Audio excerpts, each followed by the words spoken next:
Hello, I am the Ronan Bone, and welcome back. Welcome to a twitch.tv/Ronan Bone live stream on twitch.tv/Ronan Bone. Any way we can, we would stick it to the man. They threw the book at us because we got the trust. Okay, Greg. Okay, shut her down. Welcome to the stream, Peek Pup, Westlake, Little Magnets. A late one. We're starting a bit late here today. Usually have been getting started at 4 p.m. Shut up. Because they're gonna start rocking. I don't want them rocking. Yeah, I have been starting at 4 p.m. Eastern time zone, and today just woke up a little bit later than usual. Holidays kind of threw me off. Also, just tore my thumb open just before the live stream, so that's cool. Yeah, so and I've been, so there's multiple things. Like, I've been thinking about moving the time that we start to see if this is better for some people. You know, it's always a subtle balance there, because whenever you start, it's like I'm starting in the Eastern time zone. If it's at 4, then that means people in the West time zone in the U.S., it's 1 o'clock, middle of the workday, school day, whatever your masturbation day, whatever your hobby is. It's just dead middle of it, and then, you know, it's 5 hours to the nearest time zone on the other side of the ocean. So always trying to find that butter zone. But yeah, 5:30 could be the thing. 5:30 Eastern. It's not a nice round number, but it could be the thing. How do you feel about it? You're 6 hours late then, as it's 10 p.m. now. Is that too late for you, or how would this work for you? You know, it was just going to happen today one way or the other, because I need a little bit extra time to handle some other things. I've been Pythoning again. I've been codening. In fact, you want to see my code? Real quick, what I've got to, like, right now, anyway. Where's my code? Where is it? Be this one. So I've been working on a Python. Look at this little script I've got. That's as long as she is. She's 78 lines of code, and she ain't done yet. But we'll probably be right around 100 lines or less. I might be able to rip some things out of here over time. But I've just been tinkering with it and tinkering with it and tinkering with it and testing it. And the idea here is getting video. A couple of cats that are unhappy with each other's well, just Bags that's feeling a little bit like, hey, what are the kittens doing in here? Good. You drive them away. They like to make a mess of the live stream. Me too, though. Showing you code at the beginning. So this is getting video into Python as quickly and efficiently as possible, and as simply as possible with the most number of options. So I'm using FFmpeg and FFprop, which are just standards in computer video getting innery, and a library by a fellow who made it a little bit easier to interact with FFmpeg from within Python, just to get things going. And here's where I am right now. So this is reading fast as it possibly can from a 720p 30 frames per second run of Cluster Truck by somebody. I don't remember. But that's reading that in YUV format, and then converting it, once it's in, software-wise, it's converting the frame to a BGR, blue, green, red format, and then putting it on the screen, which is faster, shockingly, than just having FFmpeg. There go the kittens ripping the green screen apart, which is faster than just having FFmpeg output a BGR signal, presumably, and I'm pretty damn sure about it, because YUV is a 12-bit per pixel format, whereas RGB BGR is a 24-bit per pixel format. So it's literally half the amount of data per frame that needs to be read in, which is why MP4s and just generally video that circulates around on the internet and stuff is built in a YUV format, where you're storing 2 pieces of interlaced color data, and a vibrance, a brightness, with large quotes around brightness, because that ain't what it is. But so yeah, been tinkering with that, and got one where you can, you know, my little script there, you can read it in just in whatever format you want. But I've figured out the best way to do it, and am insinuating in the script there that you should probably do it this way, because it's better. It's 11:37 p.m. in Italy, says Will Fries. Where are you, though? You just Googling random places. What is it in Korea right now? Welcome to back to Kerbal Space Program Career Mode.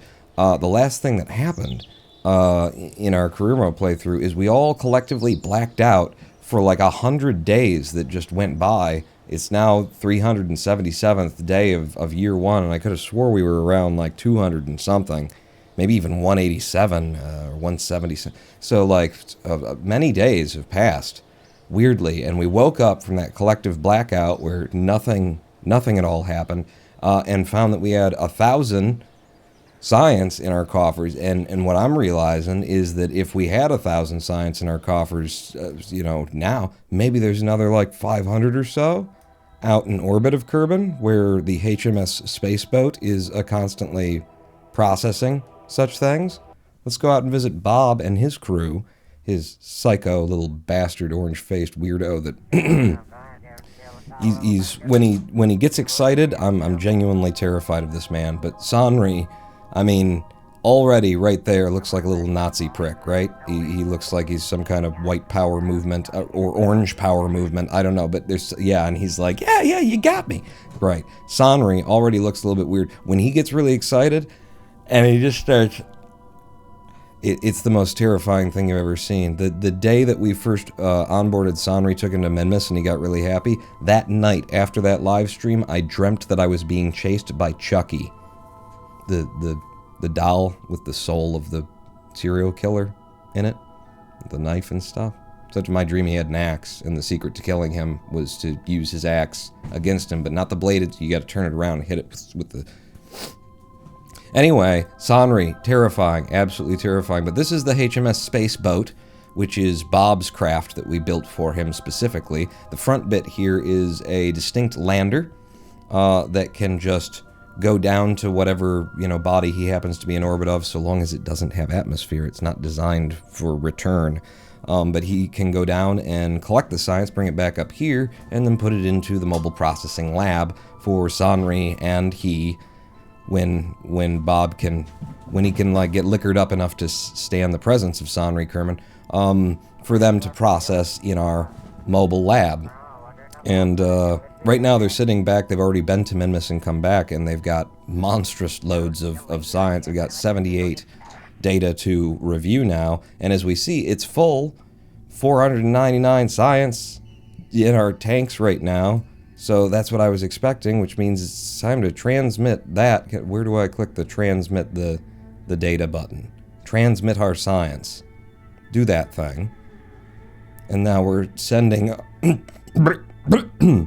sending our data back down to Kerbin. And now we'll have 1,500 bits of science after this blackout that we all shared together, and none of us remember what happened during that blackout. Right? The last thing that happened here was 3 kittens wrecked the green screen. Boy, they really have, too, haven't they? Excuse me. It's a little bit better, anyway. Still going to be a little corner of it floating. Hello, Snowman Olaf. And Dramatian, who just said a bit, hi. How you doing in Westlay? You were here. You were all here. It's taken us a while to send this data. Do we have... I guess we'd be transmitting via the Communitron first and foremost. But we've got a pair of them doing the thing. It's just, we've got so much solar, and it takes time, and the time that it's taking is it's taking the time. Don't worry about it. This will give us 1,500 science, then we can figure out what we're doing today.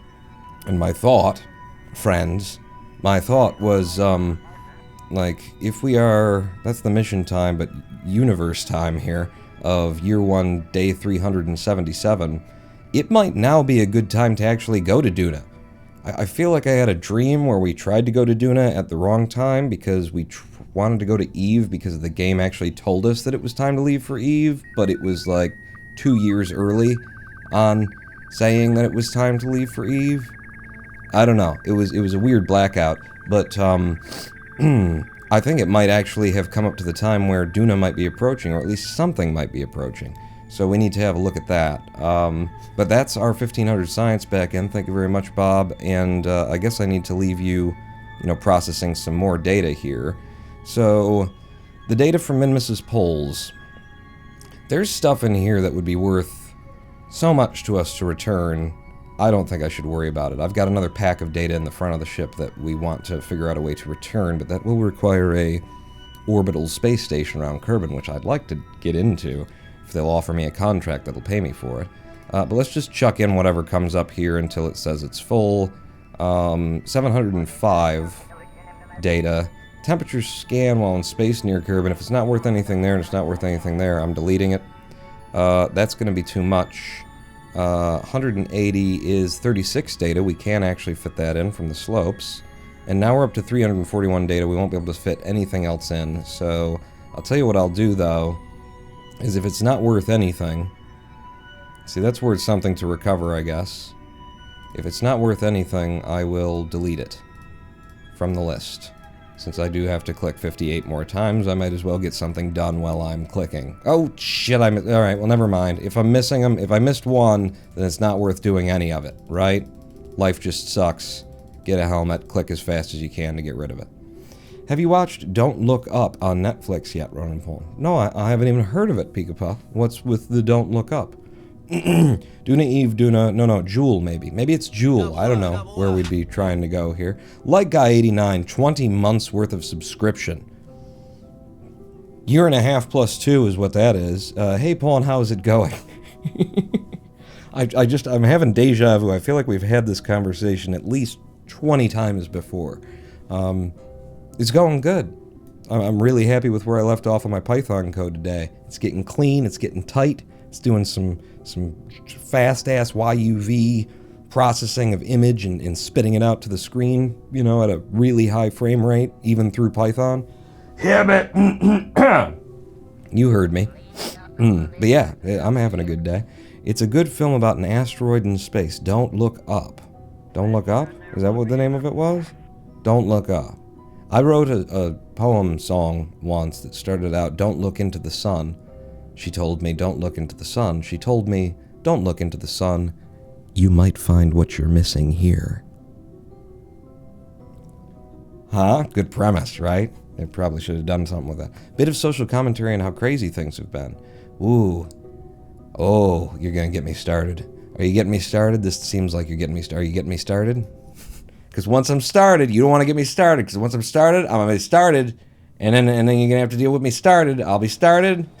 You don't want to get me started. Social commentary on how crazy things have been. Last night, I'm happy to admit this publicly. You know, it's an entertainment show, so I can say anything that's not necessarily true. Nobody could sue me.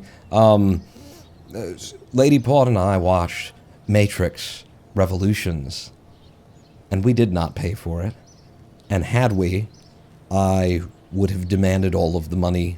I would have demanded extra payment in return. Oh my God. Oh my God. It may be the worst film I've ever seen. It may be, and not for like, oh, but it's The Matrix, and how could they do the, you know, the usual kind of, it's a reboot and they're doing it wrong or something like that. No. I mean on like an objective...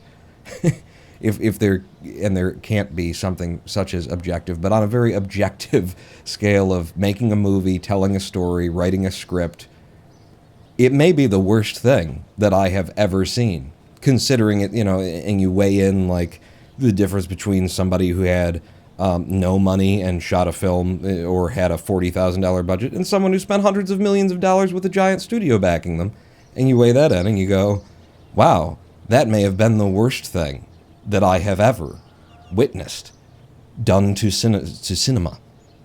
Isn't the new called Resurrections? I think it's called Revolutions. Is it Resurrections? It's retardations. I know that. Whatever it is, the new Matrix film. Oh my God. Hell of a thing. Hell of a thing. I don't know if it lives on that line of, you know, you should see it. Well, don't pay them for it. I'll tell you that. Don't pay anybody to watch the thing. But it certainly lives on the border of, boy, you should probably witness it just to have witnessed it at some point. Do not pay someone any money to see this piece of shit. But here's the thing, okay? You could say that this new Matrix movie is the most mind-blowing, like, twist on the whole Matrix franchise ever. In that, once I finished watching it, well, actually during watching it, about halfway through, I started to question, like, is this intentional? Are they trying to make things worse? You know, like these are entertainers. These are people who are in an industry. They've been producing things for a long time. These are giant companies. They should know better. They should know how. They're undermining their own things that they could be doing in this movie that would be just naturally. It's just a cash in, right? It's just a cash in. So do the things that cash in on the franchise. Don't try and just do. It made me question whether or not we are in the Matrix, because it seems like someone or somebody or some, hive mind, something outside of this is trying to make our entire existence here and now so bad. Even in the forms of like media and stuff like that, that they're trying to drive us out. It's like we all need to wake up and walk through our mirrors or something like that. And someone on the outside is trying to make that happen and force us to be so uncomfortable that we'll just leave. So you could look at it and say, it actually made me feel as though I might be in a Matrix and someone is trying to get me out by making a movie as shitty as this. So it could be called high art. When I watched the new Matrix, I just got it's a woke feminist film that undermines the original story. And it's not that. It's not a woke, it's just trying to cash in on a couple of really loose, like, late game, not that important, like, girl boss bullshit that Hollywood, craps out, that we spend our entire fucking lives in this movie following around a man, Neo, Keanu Reeves. And then, as you get to the end, there's a little bit of women being important. It's not that. It can't claim to be that either. It's just like trying to pick up points from, it's just the awfulest thing ever. And if it wasn't so new, I would sit here and talk about every point to it and just, I don't know if I could ruin this film for you. If you're planning on seeing it, just don't pay anybody for it, for God's sake. There's VPNs, there's torrent clients, there's websites that are operated out of Mongolia where, nobody can just don't pay anyone to see the piece of shit if you're interested in seeing the piece of shit. I think they just had to change all the characters and make another story, not bringing the legendary stuff, making it look ugly as fuck. There's so many better ways that you could have done this. There's every other way that you could have done this would have been better. That's why I say it might be the worst movie I've ever seen. And it seems intentional. And I wonder how the fuck someone writes this script, reads it back to themselves and goes, yep, and then hands it to somebody else who's going to pay them money for the script, and they read it, and then they read it and go, yep, and then they hand it off to Keanu Reeves and whatever her name is that plays Trinity, and they read it and they go, yep. How what the fuck? How do we get there? How do all of the people? And I swear, if the main actors, if Keanu and fucking Trinity, whatever, if Neo and Trinity weren't back in this movie, they would have had to make a completely different one, because the only point of this movie is there's only one character in the entire movie, and it's not Neo, it's Keanu Reeves. The whole point of this movie is just to put Keanu Reeves on screen as often as possible. There is no development of character, there is no interpersonal relationship, there is no setting, there is nothing matters, nothing has any weight to it. There are no stakes at any time. They keep invoking the concept of stakes, and then none of the stakes end up having any stakes to them. And then they just throw them away and walk away from them like they didn't invoke them in the first place. I'm going to ruin one thing for you. I'm going to tell you this. I'm pretty sure, only seen it once, never going to see it again. I'm pretty sure no one who we're supposed, this is a spoiler, no one who we are supposed to like or care about dies in this film. There is no, and there are stakes to our choices moment in this entire film. Interpersonally, worldwide, just nothing. Nothing matters from the beginning to the end of it. But, you got to look at Keanu Reeves who's getting old now, for 2.5 hours. That's all they did. That is, it may be the worst thing I've ever seen. I'm waiting for Lightyear now. That will be amazing. What's Lightyear? Buzz? Is it a new Toy Story thing? I genuinely don't know. We've got 1535 science and Matrix Revolvolutions, Revolvesurrections is shit. Is where we are in this live stream so far.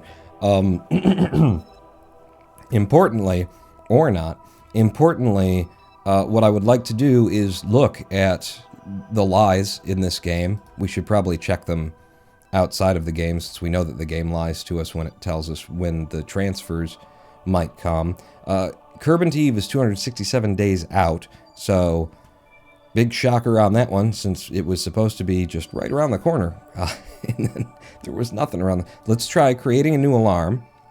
All right, and then we'll say a planetary transfer window is what we want, and we're looking for a Kerbal to a Duna. Okay, year 3, day 260. I wonder if we've already gone past a good time to leave for Duna. I just want to scroll through these and see what it's saying. Year 2, day 54 to Moho. We're getting close to that one. We're getting close to that one. If I had an alarm for Moho, it's 102 days out, but it's not, and it might be lying to us, as we know it likes to do. Back to a planetary transfer window from Kerbal to Moho. Maybe I have to like click on off of Kerbal and then back onto Kerbal in order to get this. Still year 2, day 54. So Eve is year 3, Duna is year 3, Jewel is year 2, day 216. That's a while out. Dres is like now, like a week from now, 10 days from now. Add an alarm for Dres. 10 days from now. Create an alarm. Planetary transfer window. Elu. Elu is about the same time as, was it Jewel? No. Was it Duna? No. What was Elu and Moho? I don't, whatever. But yeah, so that's all of the things that are in some way coming up. So Dres, I haven't thought about Dres in my entire goddamn life, I'll be honest with you. Who sits around thinking about Dres, you know? It's like Dres is the place to go, if we were going places, you know? Like I never even considered. Like, why would anybody Dres? Okay, so Dres, if I zoom in on you, yeah, look at her. It's just a bigger moon. Nobody likes the moon. Why would anybody like Dres? Look at that. Never been to it. Ooh. Looks like we might have, during the blackout, maybe we ran a mission to it. And kind of just impacted.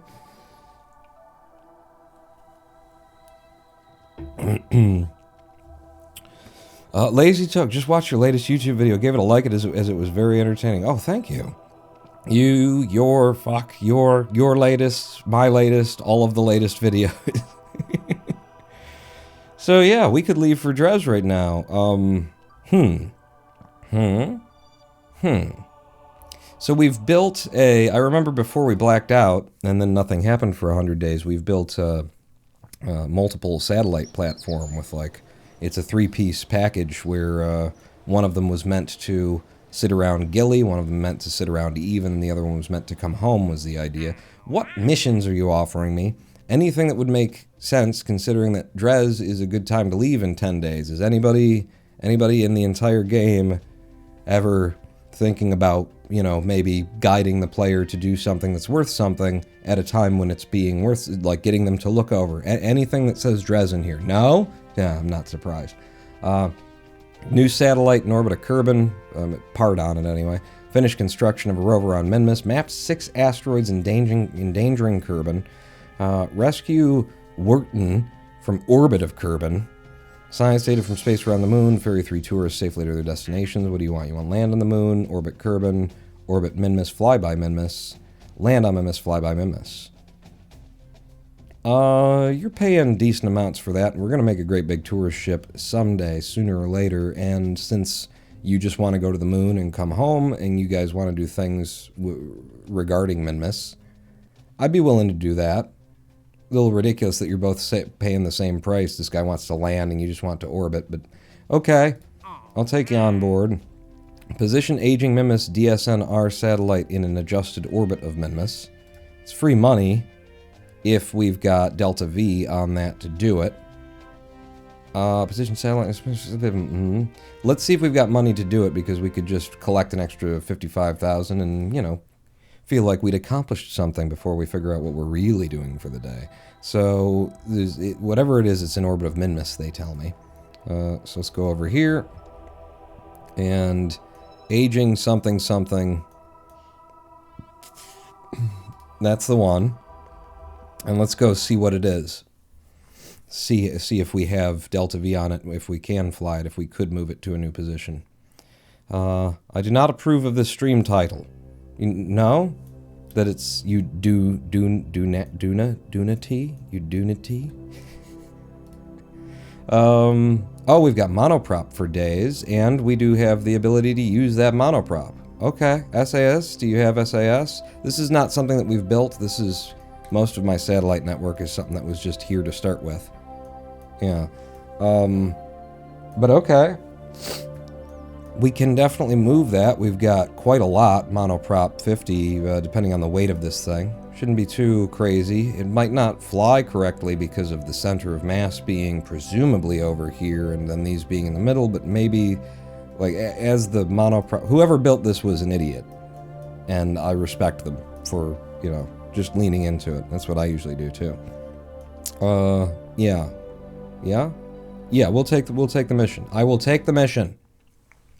And we'll move it wherever it is you tell me that I'm supposed to move it. It's still possible we won't be able to do it because it wants me to move it somewhere that doesn't make any sense. But around Minmus, if it wanted me to reverse direction and do a backflip and everything else, I think we'd have it. So back in here, give me that. We'll knock that out just to get warmed up, get our pilot vibe going. And then, are we going to Dres today? And if we are, what are we doing when we go to Dres? You know, science is what we'd be doing. But are we leaving a probe there? Many a question. Aging Minmus DSNR satellite. And is that the position that you want it in now? At least it's not going in the wrong direction, and we're at a very high height, if that's the right thing. We'll see. But it looks like the stream title is incorrect. I had to guess. I thought Duna might be coming up. And it looks like what it is Dres instead. So, is that where we're supposed to be positioning this damn thing? Pull up our missions. And you want me to not build a new unmanned. Where the hell is it? Position. Reach a designated orbit around Minmus. Orbit 860. Which is, yep, that's the one we're supposed to be at. And we're not in a bad place right near our descending node to do it. So let's make a little maneuver node and see what we can get done here. What's our parry? So we'll need a little bit of prograde. We might not even. We just need to twist it, really. If I twist you... and then with the... Hang on. What were you thinking, Pawn? Well, I was thinking that I... Just fucking go away. I was thinking that I could possibly interact with a maneuver node without doing it down here. It's Kerbal Space Program, you idiot. What does Radial do from this position for us? Radial's acting kind of like pro and retro. You... Give me that twist. Give me that good twist, and then pull back on the retrograde in order to counteract how much juice we're getting off of that. Let's go down to a smaller scale of adjustments. You want apwaps and periapsis would be different here. If I do like that, and then like that, that's probably as close as they'd want it. 29.6 meters per second to get that done. So let's go out to the craft. Find our position on the ball to be doing that. And just do it now. Because who the hell gives a rat's anything? RCS on and H? Okay. Yeah, whoever made this craft, thank you for it. Thank you for it. I'm trying to RCS H.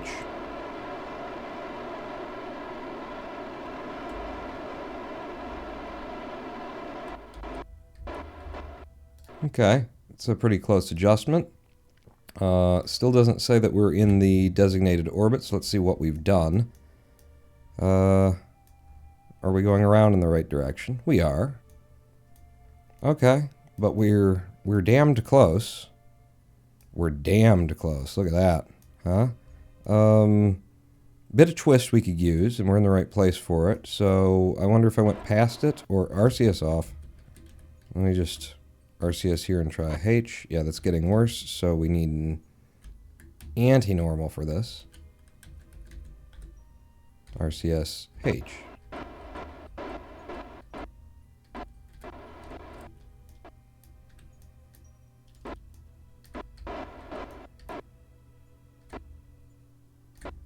Okay, DN and AN are flipping hard right now, so we're pretty dead on the angle there. I guess we're just we want to go down to our periapsis and blow our apoapsis out a bit, which I hate.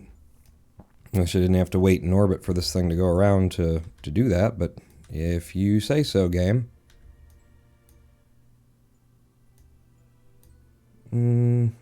What's the mission timer? The mission timer? Okay, well, you're counting not from when I came out here. Whatever. Probably like 2 days to get this done. Find your prograde for me. RCS on. H. And we're there. Maintain stability for 10 seconds. It immediately checked it off as though we'd been here for 10 seconds. Is it then going to something? Had we already completed it and then this game? Does time run when you are in the VAB? No. Pretty sure it does not pass at all. But there we go. There's 50 grand for us real quick. You know, and now we're in this position, which is so much another, it's also a position. It's good for how big of a comms relay thing we've got on here. It's a nice place to have it, but whatever. 50 grand in our pockets, back to the Space Center with me. It's a good way to start, make a little bit of money. Pass a couple of days before the Dres launch, which is apparently 7 days from now. Should we, like, double check that? Should we learn something? Let me pull up the U and say Kerbal to Dres launch window. Launch window planner and introduce. I just kind of want the information. Just tell me. My Alex Moon GitHub pages. That's a mod. All transfer windows in a single image. Okay, that's good enough to get an idea of when we'd want to leave, I guess. So looking at that image and then heading over to the tracking station, zooming out on the solar system and seeing where we are and where it be. Dres is up there, Kerbal is over here. So if I position Kerbal as it is in the image, then we would see Kerbal is here, and that's Duna, so that would be Dres. Duna, and then Dres. Boy, does it look late. Like if Kerbal is dead off on the 90 and, well, there's Kerbal. So get you like 90 from the sun. Yeah, it looks like they're telling us to go a fair bit late for Dres. Is the game lying again, or is this image out of date or lying? Goodness. No way to know except for to build for the launch and then get up there and find out we're fucked. I mean, like, could I just get dates and times? How about that? You know? guide, transfer windows. Comprehensive guide which contains all transfer windows in it. Eve, Duna, Dres, 82 degrees. So if that's a 45, then 82 would be... We would want Dres to be not 90 from where Kerbin is. We'd want it back here. And they're telling me, get ready to go, boy, because it's time, and it's past the 90. Oh, this game, though. Might be able to make the arc to Dres. Like, do a... if I... Can't I create... No, that's a manual time alarm. That's not what we want. Can I do a...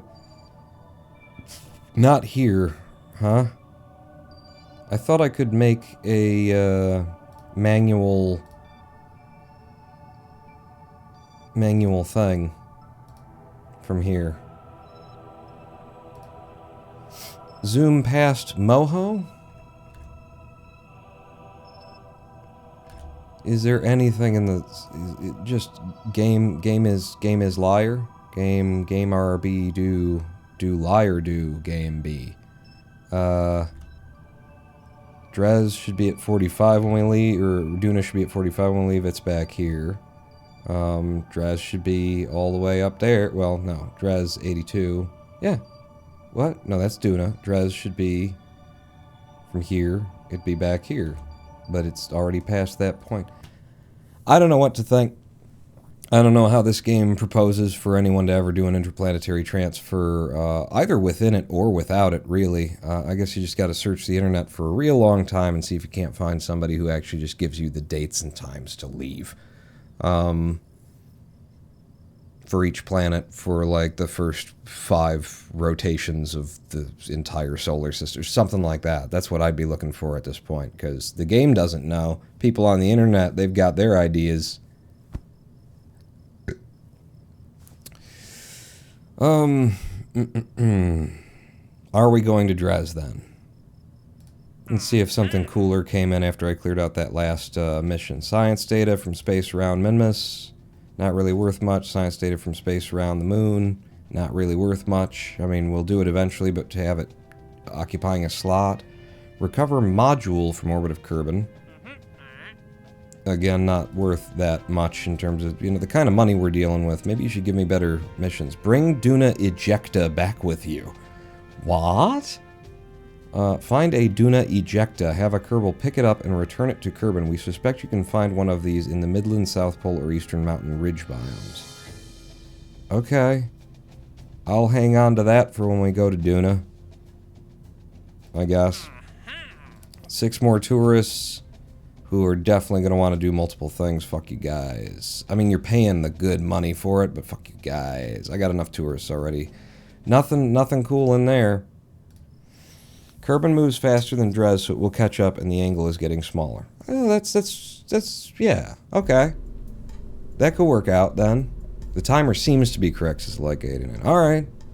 I mean, if you don't already know, can't find out in the game, because you can't trust it, because it'll fucking lie to you. At least I think I dreamed that right before we blacked out one time. So, when we blacked out together, when we woke up, there was this ship sitting here, the Mary Eves Mass Mark 1. It's got all these satellites and things on it. If we wanted to just like something it for going to Dres, you know, repurpose it, reconfigure it, your mama it, kind of a thing for going to Dres, we could lose the entire ghillie top bit off of it. Let me just change this to 20. Mary, hey, it's the 20th day too in our career mode. Our ships are aligning. So Mary Dresden. Mary Dresden. Mark 1. Wait, no, it's a happy Dresden is what it is, because that's coming up now. The new year. Happy New Dresden. Leave it alone, pawn, you son of a bitch. Save that as that. Let's just get rid of this stage entirely. Yeah. And then we'd be going to Dres with a decent little outfit of science-y mixed sciences. Yeah. Let me just get rid of this fairing as well, so it's not in my way. Now, the plan for this was that this was going to be the thing that comes and goes, and it doesn't have much in the way of, like, reasonable communications on it. But the plan was to do whatever maneuvers we need to as we're releasing the satellite, while we're still in range of the relay satellite, so that the relay satellite can keep us in touch with Kerbal. Will we be able to have probe control relay from as far away as Dres when we get there? I don't know. I don't know, but it could be a thing, and we're just going to pretend like it is. But if this is the case, then I have 2 barometers, 2 thermometers, 2 mystery goos on there, and then we do have the 1 science junior that we're lifting with this boy, and all of that stuff is meant to come back. We would similarly have, because you've got a magnetometer boom on you, we could do a couple of things with the magnetometer boom as well. But one of the main things that once we, I mean, during our dream state where we think we saw some possibilities of future times come, or whatever the fuck that movie was about that I watched, The Matrix, just that shitty Keanu face watcher. The whole point of it was just to see Keanu Reeves on screen a lot, and do not actually make a movie.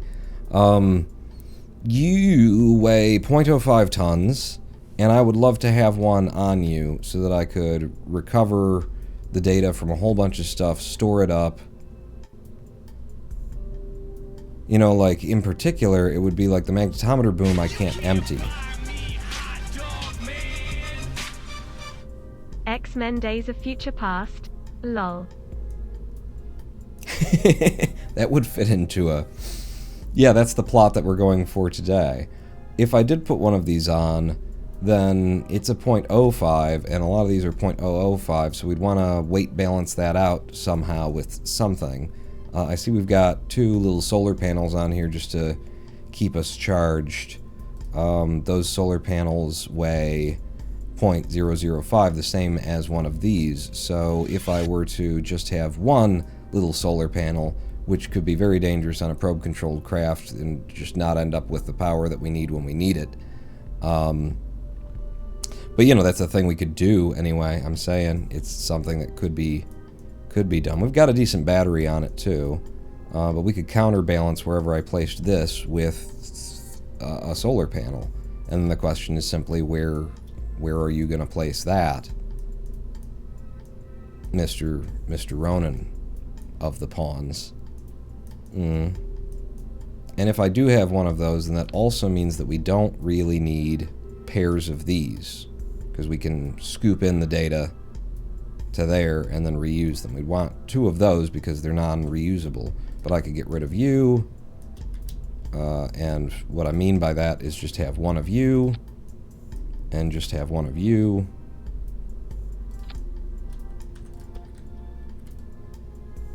Get you back down in so that you don't look too stupid. And then that would potentially make room for this guy to be on this side. Sure. No. Yeah, like that. I slide you in. Pull you up. Push you back down. Find the place where you look like maybe you should be there. Absolute snap to middle. And then push you down.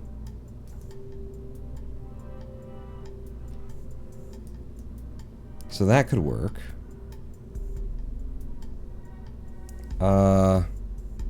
And then really what you'd want to do is have, like, maybe this. Can I have it on you? I can. Hooray. Maybe I'll have you... I don't want it to be in a place where I have trouble reaching for it, he says, and then puts it in a place he'll have trouble reaching for it.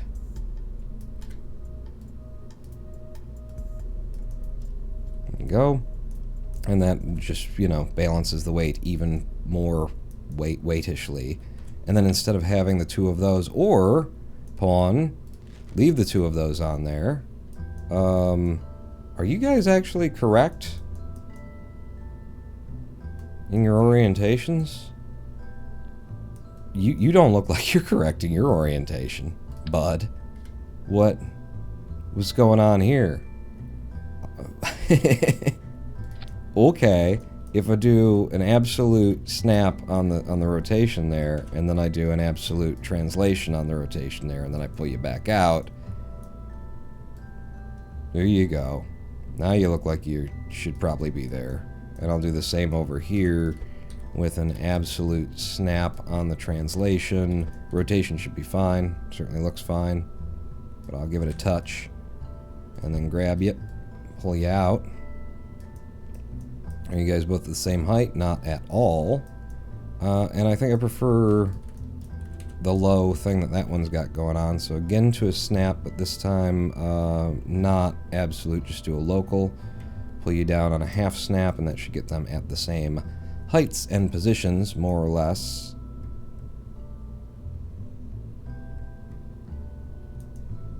They're not. Alright, but just deal with it, because the other thing that needs to happen is for you to come out. Because the things that they're built off of it have different heights to them and everything. But the weights are balanced reasonably. It's a weird little craft that I've put together. Having you there under the fairing packed in like that, and then this is over here, and then that's good balancing, and then the last thing that I would do is just throw on one extra voltaic, I'd throw on another panel. Put you back there. Grab this guy. And maybe tuck you in there. Ooh, yeah, you look cool there, don't you? And I can right-click easy enough. Sure. So that should balance our weights, except that you look shit. I don't know if this is going to block this guy, but the fact that he's an extra means it's kind of okay if he does. Move you in.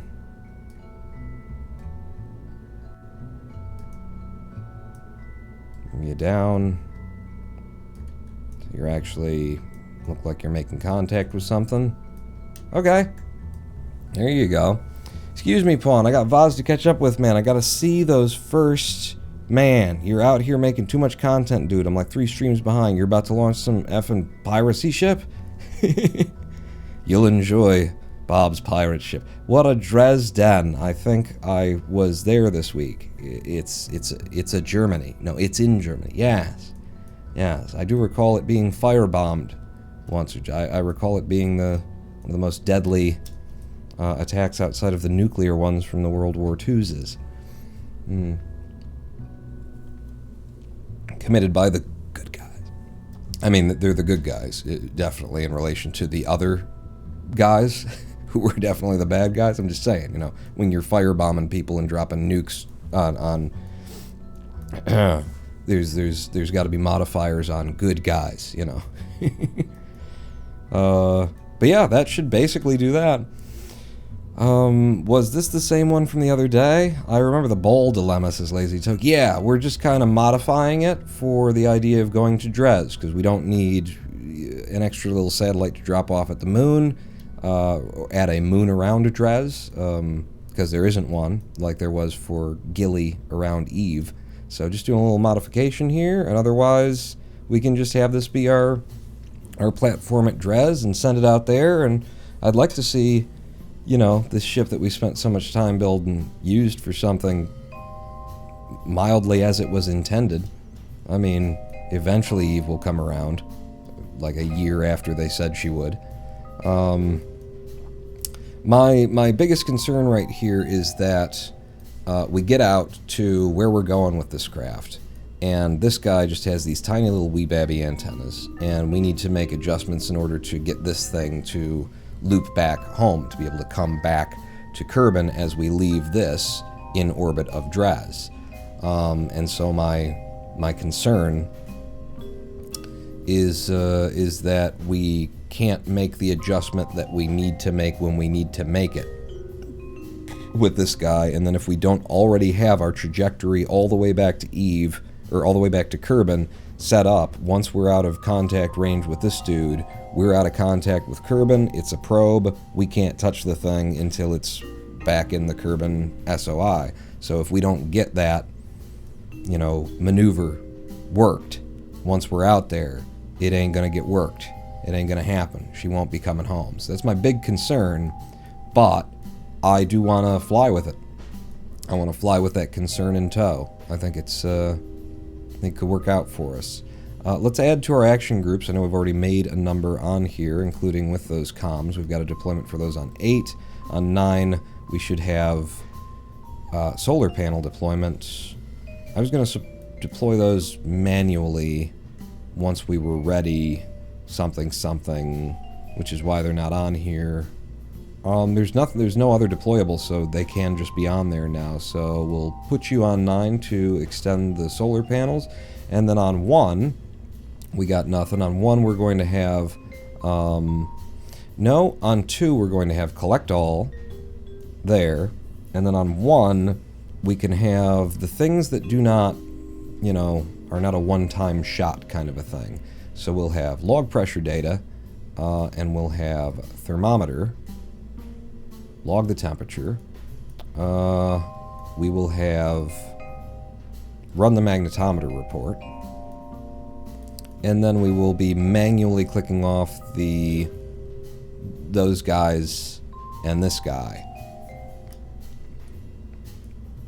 when we decide that it's time to fire him. And we do want to gather that data before we release that so that we can collect it here and bring it home for the highest value that we're going to get, is the idea. Right? Right. We know that this thing flies well, but it's also going to be well over Delta V, and it was already built a little bit heavy of what we needed. I think we got to orbit, parked in orbit, and had to drop about 200 meters per second of Delta V back into atmosphere because we'd brought up too much fuel, which is fine to do, but I like it when it's tight. Other than that, I think we're good. I think we're good with that. I'm going to save it and then start building the stuff, and you guys tell me if there's something that I'm forgetting that you're noticing. So let's get ourselves fairing built out to there, and then find the place where we can close her up, where the game's okay with us closing her up. I think I might need to... Oh god. Empty out the disk drive? Fuck. Alright, well, this is no longer being recorded, and Windows is going to start reporting. It's going to start annoying us with little bleeps. So, I gotta fix that, because that's just, yeah, that's going to drive me nuts. So bear with me. Gonna clear out some space on the old hard drive here. On the old hard drive. What's this one? What's that recording? That the ship's... That's some... Yep. So, just take a couple of Kerbal live streams. Take the two Kerbal live streams that we've recorded. Cut them. Send them over to the storage drive, which is also getting full. Put them in raw video storage. Kerbal Live. New career. Paste. And that's going to take a second, because it's gigs of data that needs to be transferred over. I'm not, though. I won't be in a moment. See, that's why I started doing it. So, yeah. We'll just that, and then it will stop complaining, and then once this is complete, somebody remember to, like, tell me to start recording again on the stream. You know, so long as Comcast doesn't fuck us over and the internet doesn't go down for no goddamn reason like it always does, then we'll be fine. Like, I don't even need these recordings, but, you know, it's nice to have them. Paul, what are you drinking? Probably some beer from Michigan, says Lazy Toke. It's, Stroh's. The best a man can get. Oh, is that the wrong? No, that's, it's, The Reading Rainbow. No, that isn't it either. Shit. I've been keeping a beer from Stockholm saved up for weeks. This apparently. For this, apparently. You're going to pop your Stockholm. that you've been saving for weeks, but damn, it's good. There was beer talk on last week's VOD earlier. Don't touch that phony American Budweiser stuff, man. We had to buy PBR because we were going out to Christmas dinner kind of a thing, and we stopped out in the suburbs and they didn't have Stroh's. And Stroh's is a cheap beer, but my God, it's the best of the cheap beers. We had to buy PBR, which I used to drink regularly, as you know, fans of the channel will know. It used to be my go-to thing. This stuff makes me sick now. And there was a point. There was like a specific day I bought some PBR and I said, I think they changed the formula. And then I went online and like read, I don't know if I went looking for it, but I happened to stumble on an article about how PBR is now fucked as a company because they outsourced all of the production of their product to other beer refineries, to other breweries, corporate breweries that are run by like, you know, the Anheuser-Busch, like big guys. So they don't have any of their own breweries anymore, which means that now for PBR to exist, they have to just go along with whatever Anheuser-Busch or whoever it is that holds their contract says, one of the big breweries. And I swear to God, they changed the formula, and it sucks now.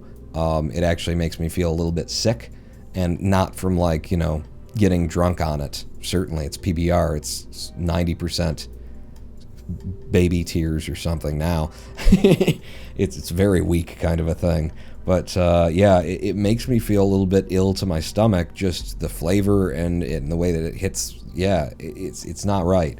It's not right. One beer and I get to the bottom of it and I'm like, boy, that's something that I'm going to regret later, and not for the usual reasons, you know.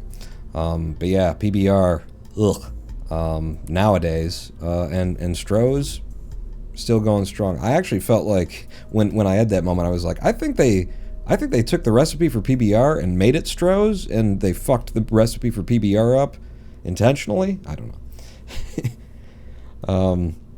Yeah, be careful. You may get Stockholm syndrome drinking that beer from Stockholm. Good, that's Mosaic Task Force. At least somebody's doing some comedy around here. That is literally an episode of Young Sheldon where a bread company does the same thing. Really, where like a little local baker outsources the production of their product to a big food thing, and you know, a commercial kitchen, and then the commercial kitchen, you know, then like harnesses them by the balls and squeezes and says, now you're going to do whatever we want and pay us whatever we tell you to pay us, or else you're out of business. Yeah. It's almost like capitalism doesn't work or something. You know, not for anybody like small business or independent or giant, massive, global dominating corporations. Sure, it works for... It's almost like capitalism doesn't work. What is the monologue going to be on today? Keanu Reeves' face and capitalism not working, apparently. I'm kind of just sitting here waiting for this transfer of files to finish, and then I can click the start recording button. I mean, I was, you guys are chatting, I had something to say. Start the recording again. Boom, we're back online, everybody. All right, let's take a live stream break. We're going to, too. We're absolutely going to, because we're just crossing that hour mark. But what we need to do is rebalance the delta V at each stage here, because we've lost quite a bit of weight from what this craft used to be, and we always had like a little bit too much DV in these SRBs. So from sea level, we're looking at 1,244. I'm going to take out at least a chunk of fuel from there, go down to 1150. The TWR on this is now 1.43. That's going to be a little bit more than I want it off the pad, so I'm going to go down to like a 1.33 and then probably run our Bobcat engine alongside for extra vectoring control, which we don't need on this craft. Last time it flew it just flew brilliantly, so maybe I won't even do that. Then we switch over to at altitude at about, let's say, 12 kilometers, because we always do it by 12 kilometers. Switch over to the liquid fuel, and so we go from 1150 and we add on 2350, so we have 100 extra on top of what we really need for getting ourselves to orbit. And it's not bad having a little bit extra, but it's also not bad, you know, getting up there without throwing hypergolic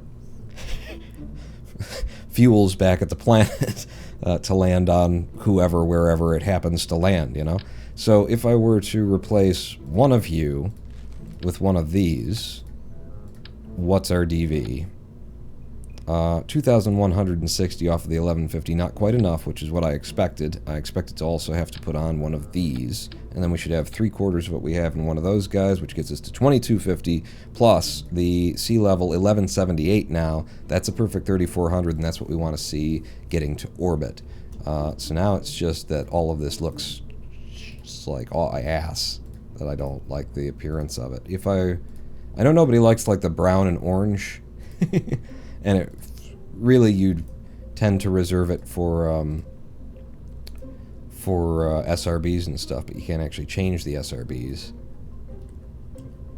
Wow. Yeah, that looks ugly. That is, without that sheath there, what an ugly piece of ugly. If I put you down there, and then all of this is just white going all the way up, and then, no, absolutely not. But what about you with like a black and white? No, absolutely not. Okay. Sure. Yes. And then what? So that looks fine, but then what about our payload? We could make it shiny. Huh? Yeah. For her pleasure. What? What's the TWR when we switch over to altitude? 1.27, which is dropping back quite a bit from the speeds that we'll be carrying, having lifted off with a 1.36, having lifted off with a 1.33. But it's fine. It's fine. It actually works out pretty good for getting the turnover that you want, and then getting into a new position, then gaining speed from there, and it lets you burn mostly in Atmo as you go. So saving all of that, and then just checking the staging. We pop the SRBs, then we get to our liquid fuel, and as we throw off the SRBs, then we should be parked in orbit, and we throw off all of our fairings, suddenly getting back a whole bunch of DV that we didn't before, and then in vacuum, we will have 1,808 meters per second in delta V in our transfer to Dres stage. We should probably look at how much we actually need to do Dres. And then we'll have 800 meters per second in DV on board this little satellite. So let's have a look at where's there a delta V map? It would be under this one, right? Yeah. So get rid of you. In our delta V map to get to Dres, we're talking about 130 from, like, there's the 950 that we blow out there, off of the top of, what did I say we had? We'll have 1,808. So we'll be left with 950, we'll be left with 900, 800, let's say 800 DV. And then in order to just get us to a flyby, it's 130. It's 130 DV. To capture, it's another 250 DV. To get down to a 60-kilometer orbit, it's another 360 DV. We don't have to worry about any of that, really. We're putting our first satellite our first anything that's ever been out to Dres there. So we're just going to put the satellite in a high orbit where it can act as a communication station for other things, for new continuing missions after that, where we come to Dres and know what we're doing. I'm looking at Duna. God damn it. I just realized I'm looking at this and going, why is Ike there? God damn it. Where the fuck is Dres then? Hang on. Dres. Holy shit. Dres is a lot more DV to get out to. Yeah. It ain't even Elu.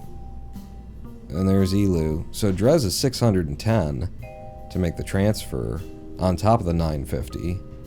And then that just gets us a flyby. And then it's 1,290 to slow ourselves down to get parked in orbit of Dres. We don't have the delta V for this. If we've got to do the 950 to break Kerbin's orbit, and then 610 to get a flyby, our satellite doesn't have what it would need to slow down. we won't have what we need to try and come up with some kind of return, probably. Maybe. I mean, our return would be years away. It's like we shouldn't even be trying to do a return from Dres. You have tight margins. My dumbass always brings more DV because I'm a dumbass is lazy. So yeah, I like my tight margins, baby.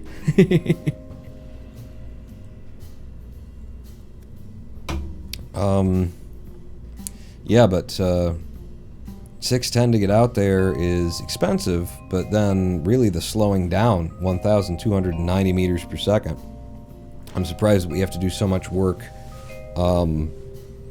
ourselves to do that. No atmosphere, I guess not much of a gravitational well to get pulled into either.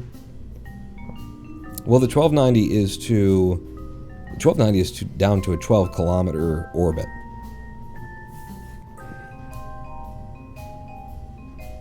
So if we can get a flyby at 610, and then if we can get some kind of capture. I mean, we've got 1800 DV to push us there. So the 9 and the 6, the 950 and the 610 are 1570. So let's say that costs us 1600 DV just to get the flyby. And then if we're just kind of dropping the satellite off as we do the flyby past it, and then the satellite has its 789 meters per second.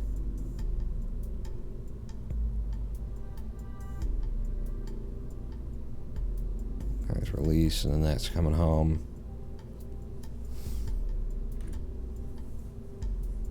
Yeah, it's just too tight. It's too tight. We need more fuel on kind of both pieces of everything. I need you to be a regular color again so I can see through you, because the reflections don't work right in Kerbal Space Program. Who could have possibly guessed the reflections wouldn't have worked right in Kerbal Space Program? What? How? They never do make mistakes like so what one? So if I were to take you away and then put in an Oscar B, push you down by 1 tick, put you on that, okay, and then this guy would need to be moved.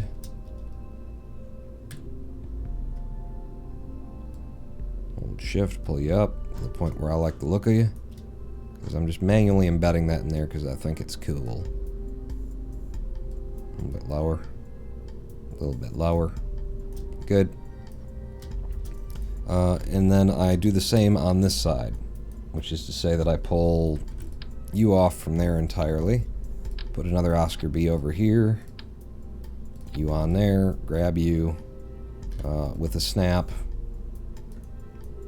Go like a half a tick down, I think.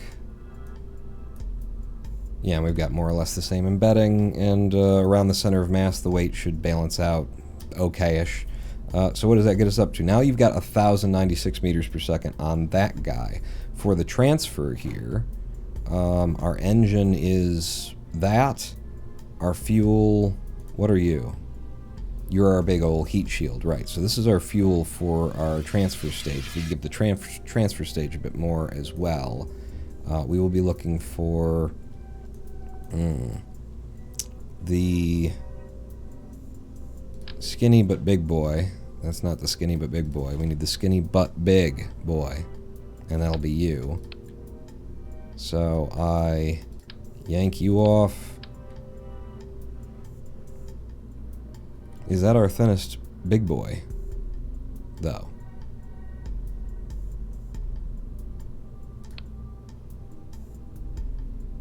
Yes, it is. We've already got one on there. Alright, put it on. Put you back on.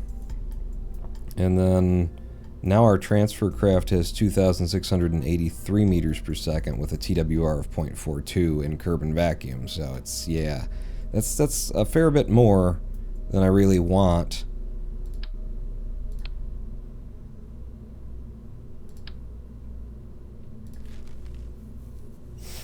Like, what do you want? Put it back on, though, buddy. And put it on there and say 2,683. Do you have any idea what you want? Because right now it's costing you 950 plus, we're saying 1,600 DV to get the flyby. And then if we want to be able to slow it down and then be able to come home, like 2,200 would be a tight number. 26 is hopefully more than you would need to pull off everything that you want. But I think 22 to 23 would be more what we want there. And then the question is, do we have... And we have, I know the answer to this, which is no. We don't have anything that goes from one to the other there. But we might be able to, because now we've got science in tow that we haven't spent yet.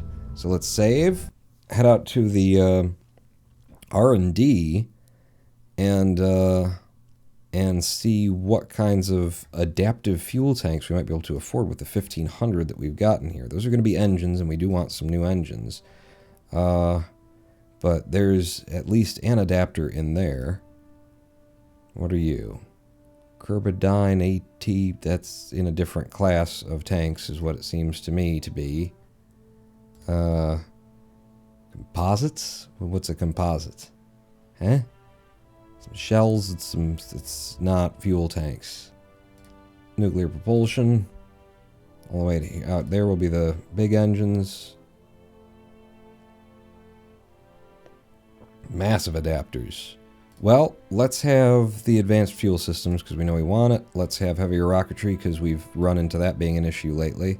Outside of that, though, I don't know that's like... Do I get some adapters or something? A quad. Should be nice to have. And the inflatable airlock from there. Some more fuel tanks. Let's buy into the more fuel tanks. Let's buy into the more fuel tanks. Are we mission ready? Where are we at in rapid testing? We're close to something, maybe. Give me all that too. We've unlocked the entire whatever tier that one is, and then from here on, I don't know. Unless I see like adapters in here, like composites might have some adapters in it. Big structural tubes, inline clampetron, big fairings, stack separators, big. That's all just big. And then you are not really something that I need right now. All right, back over here, and we'll see. I don't think we got anything that's going to fill this gap, but we might have something it's a better match for how much DV we want. When we take this off, and then we've got you in there for 360. Let's look at our new fuel tanks. Sort them by mass. And a C7 brand adapter, a C7 brand slanted. Let's buy into that for 18 grand just to see what we got there. And what's your... You do 440 instead of 360.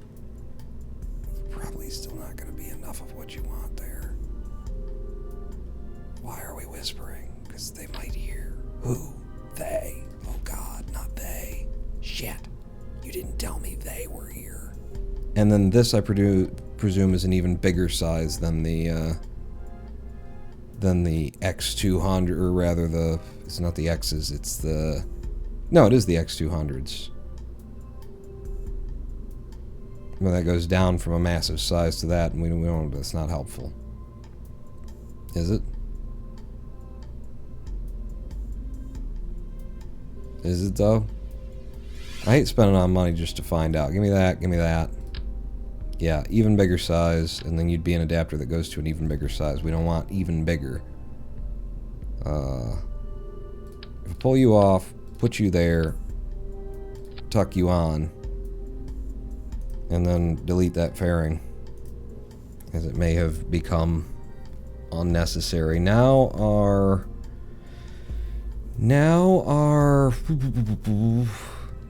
transfer stage has 1,689 meters per second. Put that down there. Is that correct? 1,689. What did we have before? Didn't we have 1,808? Are we not in vacuum there? We are in vacuum. Why would I have less? You carry 404. And the thing that I had on there carried less. Is it maybe that the staging is not right, or you would still be there? You guys don't break off. We'd be doing this. Fairings get thrown away. It's pretty simple staging, actually. What? What, though? Maybe the part is heavier? It contains... It's supposed to contain more... If it contains more fuel and then it is heavier to bring up, then it just shouldn't exist, you know? Like, if you don't get more delta V by having more fuel, design a different fuel tank. What about you? You go from that size to that size.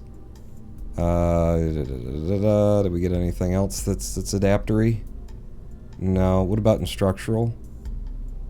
No. We got that big thing. I guess that gets it, but that just ain't right, is what we call that.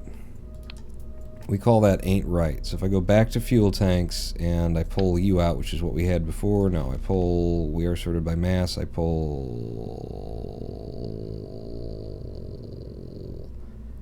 The fuck is it? Not you. The fuck is it?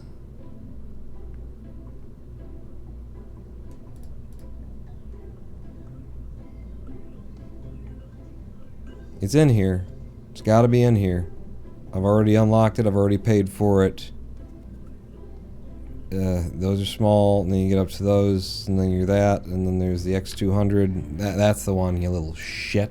That's what we had on there before with this. And that got us... Now it's saying 1704 meters per second of delta V. I'll pull you off, put you back on. 1704 meters per second of delta V. We were showing 1800 a minute ago. I was doing all of my math based on our transfer stage having 1808, and now we're down to 1704. You had two of them. I didn't. If I put a second one on there, we're going to be well over the 1808. No, I didn't. I had this heat shield, and I had that one there, and then I had a fairing that goes from there to there.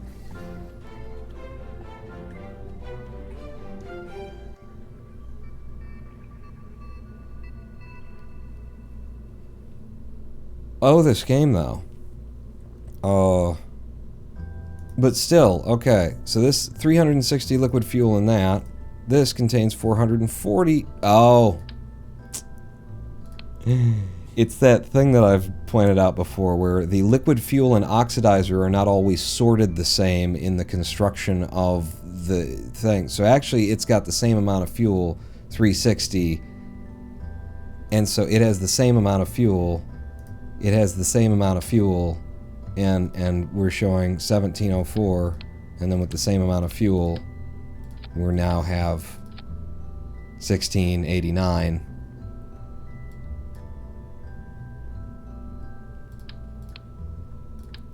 Oh boy. Oh boy. What a game that makes sense. I'm going to use the adapter, apparently, and then come down to the fuel tanks that actually work. What do you got in you? 180? Put you in there. Put you on there. That gets us up to the 2200 that I wanted in terms of in vacuum DV. I don't like going down to this size. But you see... Do you see?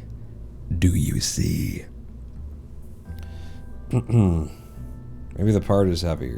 Yeah, so I guess that part, the shell, because it tapers inward, is heavier, even though it contains the same volume of liquid fuel. And also, when it was showing 1808, that, well, that was the reason for that. Tell you what that was. That was, no, I can tell you what that was. It was 1808 because we had less fuel on our satellite. And now we have more, so it takes more delta V from here. Yes, that's where that went. Kerbal is broken in so many ways that you really have to work hard to find out whether or not you're crazy or the game is at any given moment. Because it might make sense. Probably not, but it might. She's beautiful, like an early Star Trek ship. We could, like, this fairing is pretty unnecessary then at this stage if I've got another adapter that will go from regular size to the bigger size. That ain't it. Are we sorted by mass still? Yeah. This isn't it? Like, I don't know, because it's back there, so let me just make sure. That ain't it. But I'm pretty sure I got fuel tanks that do that. They go from regular size to, yeah, like you. So, what are you containing? You got the 180. In you've just got 72. But that would be the adapter we're looking for. So if I yank the engine off, which I believe that's that, and I put you on there, and then I replace this guy with fucking with you maybe, and then you push all that together, and we're a little bit under the 2200 that I had before.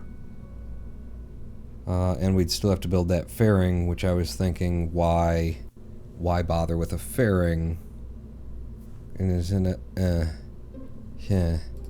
Like, did you want to do this the other way? And if I've got you there, and then I've got you there, and then we've got a decoupler there, and then if there wasn't a fairing, and then we expand it out to you, and then did like that, you white. That's the 2,222 that we wanted there, and then we can see what our delta V is going to be. Yeah, that's just so stupid. You know, it's like, do I not have an adapter that goes from the large one down to the middle grade? And the answer to that is apparently no, you don't have an adapter that goes from the large to the middle. You got one of these, though. Hang on. I got one of these. What do you got in you? 270? What do you got in you? 198 plus something else. So this whole thing... This whole thing? You got 198, and then you got 99, and you got 72. Maybe not this whole thing. Maybe this whole thing. It's, you kind of still need to be there, I think. But I could replace that with that. Have a smoother transition over time. Get you to that color. That's just so... bowling pin.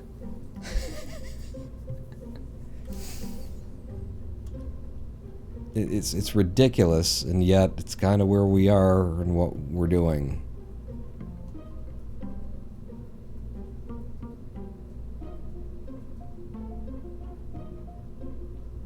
I think you go back to the fairing. All right. Well, let's first like put you back there. Put the fairing back on. Here's the fairing. So that's the right size of fairing. I will make that later. Put you back on. Now let's figure out if this is our payload. If we got 1,600 meters per second in delta V on the satellite, and then 2022 on our transfer stage. Back into there, you motherfucker. Then let's work our from altitude DV and find out what we have and what we need and what we want and what we have and what we want and what we need. And what we're gonna want, need, and have is more fuel. You white there. 2093 from altitude at Kerbal.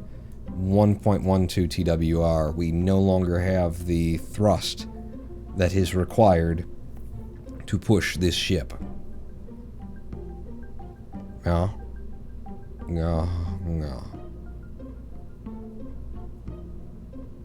That's from altitude at Kerbal. 2093. And we've pushed into that horrible place too.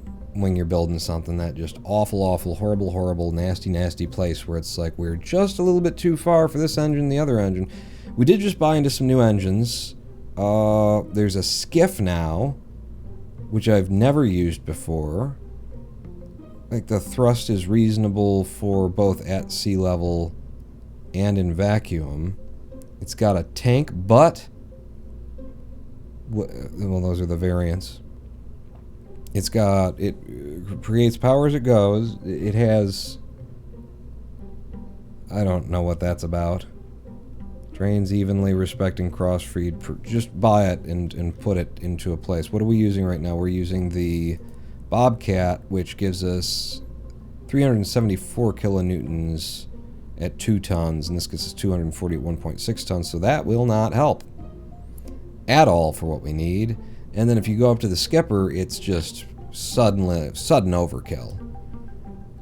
So I'll just try putting on a pair of these, try and fill that gap, get us the kind of TWR that we would need. 1.76, and now we're like way over, but we do have to add fuel back in order to lift those engines up, which is why I just absolutely hate doing this.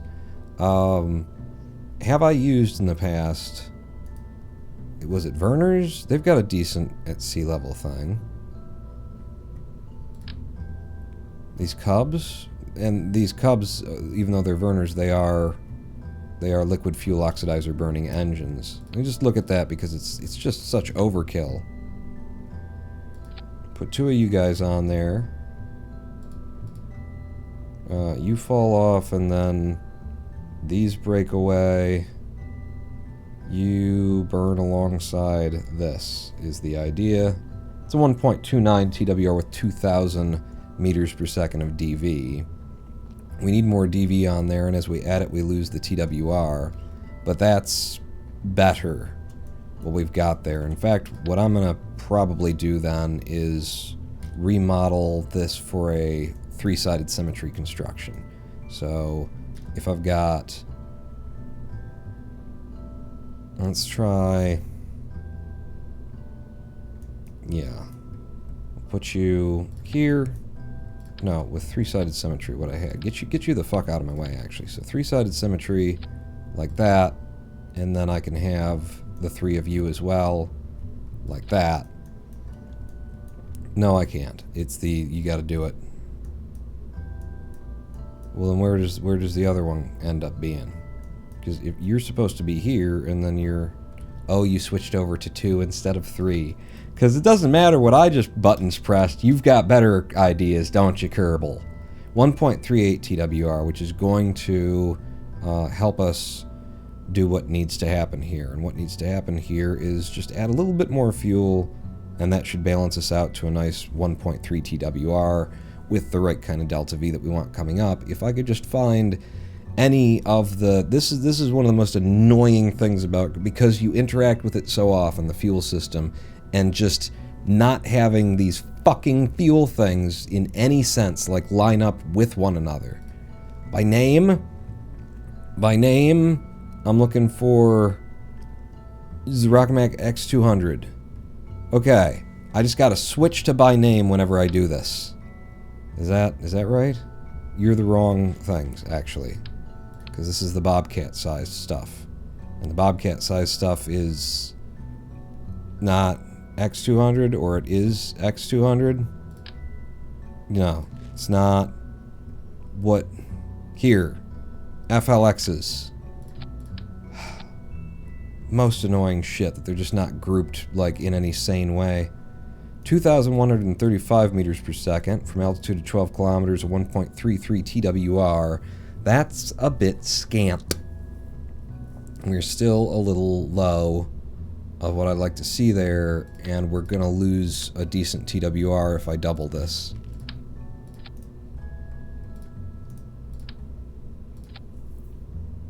$22.10 with a 1.29. I can probably live with that.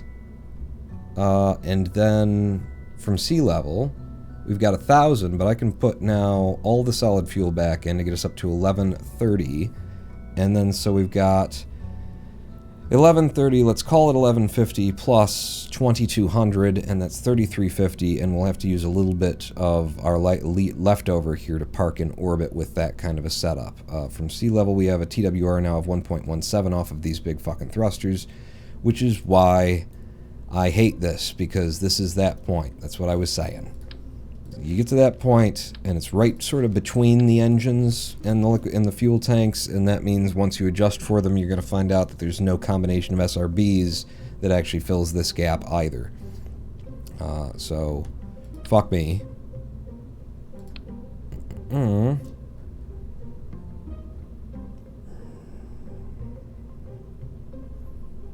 So, I could burn the liquid fuel alongside them in order to get us moving, but it just means that we're going to be that much shorter on the DV. I suppose I could burn these alongside, and that gets us a good thing, good TWR, but still going to be short on the Delta V. We go to altitude with that, and it says that we'll have 1.37 TWR. Okay, no, this is coming along, but we've lost the DV. Now, if I add in one more of you, what are we looking at? 2100 DV. It's assuming that we'll burn full on these, which we won't be doing, but at 2100 plus 1236, that's it. That's going to work. That's going to work for our purposes. Let's get you lifted further up with the craft. Alright, apparently let's get you put onto a different piece. Just the two of you again, like that. Yeah, I know.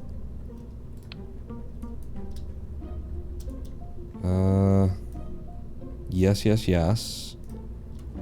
Now we'll lose a little bit more Delta V. So we build this fairing in. Yep.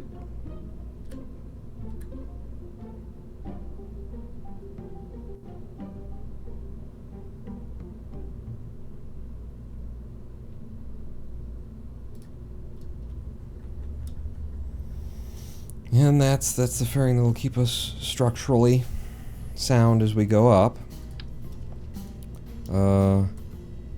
To prevent shaking of our solid rocket boosters, do like that to say that. Yeah.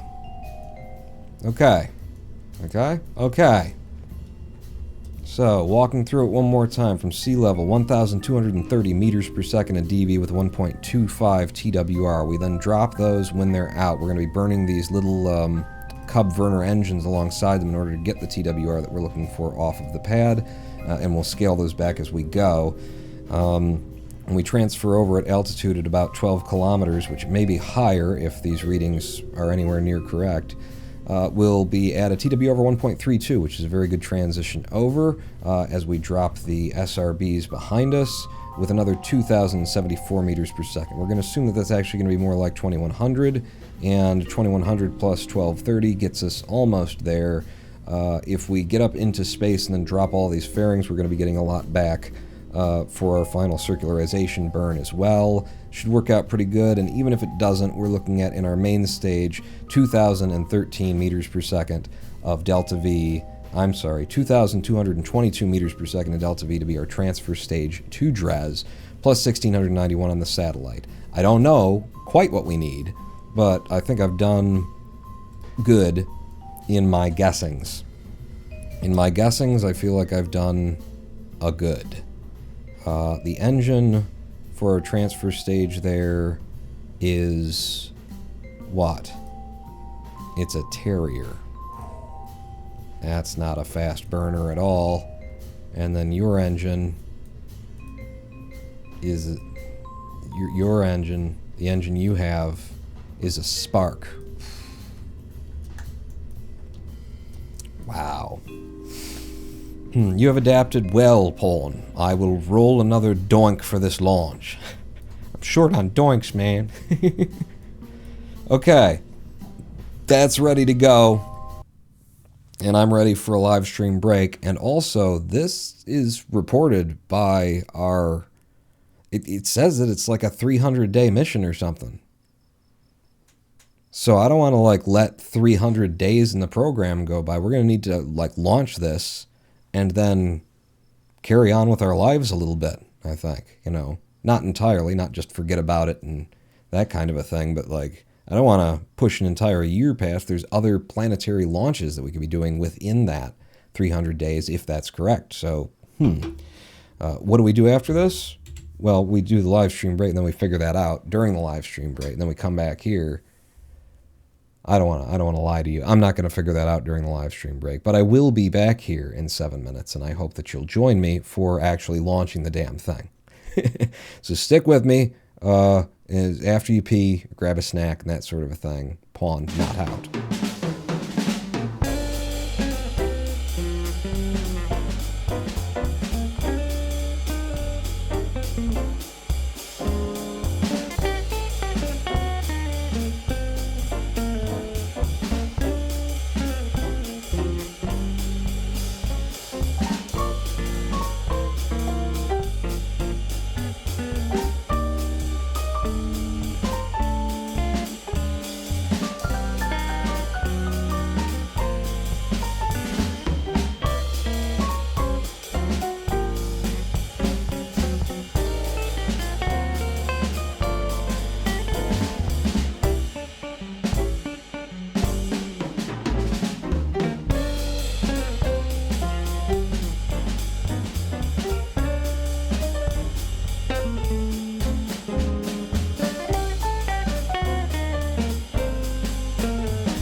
Hello, I am the Ronan Pawn, and welcome back to a twitch.tv/Ronan Pawn live stream on twitch.tv/Ronan Pawn.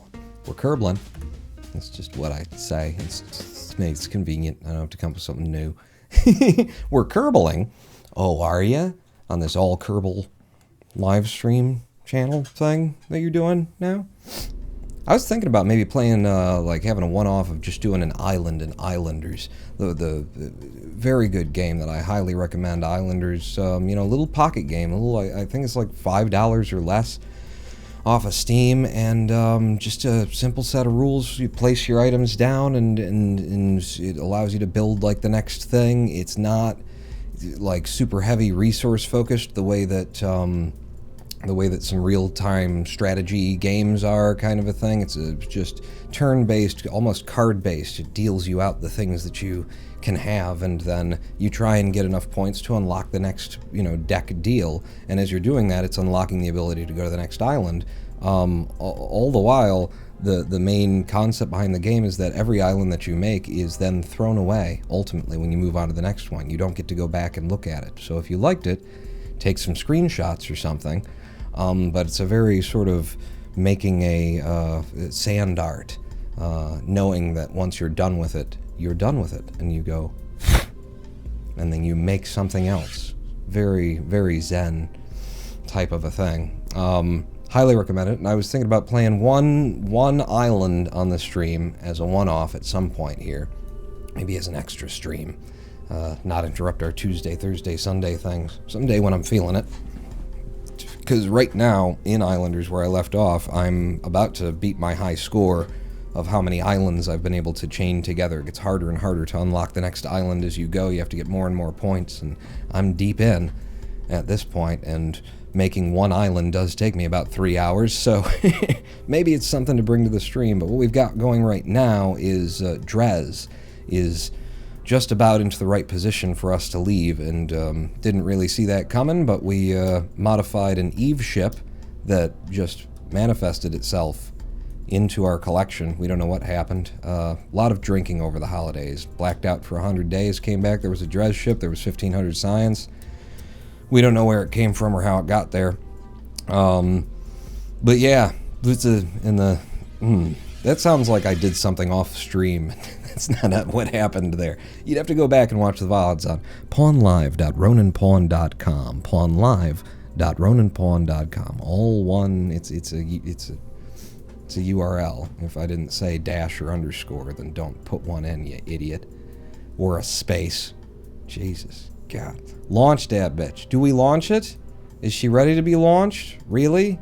Was there anything else that I thought of other than Islanders during the live stream break where I should have been thinking about what? Have we forgotten something? This could go horribly. I think the ship will fly well and go into orbit well. I'm just saying, like 300 days from now when we land or try to get just an orbit of Dres with the satellite that's up here under the fairing. That's what she looks like. Mainly comms-centered relay kind of a thing that could also do a survey scanner if we get it close enough to Dres. And also do a survey scan for us. Oh, is that penetrating that? And that's why I'm seeing those little lips there? Okay, hang on. I kept looking at them and saying, oh, that looks kind of cool. Yeah, it does, but it's not supposed to be there. There you go. It's a better fairing construction now. Enough electric charge. We should be fine once we're able to deploy these, and we will be able to deploy these because we're not actually using the interstage nodes, which I suppose I could turn off then, and we don't have a truss structure, so we should be able to deploy those and then have more than enough generation, as well as more than enough electrical storage. We've got 2,000 EC on the probe, and then another 100 or something for this little guy, which was originally meant to be a return stage. We'll see what we can do for actually being able to return something from Eve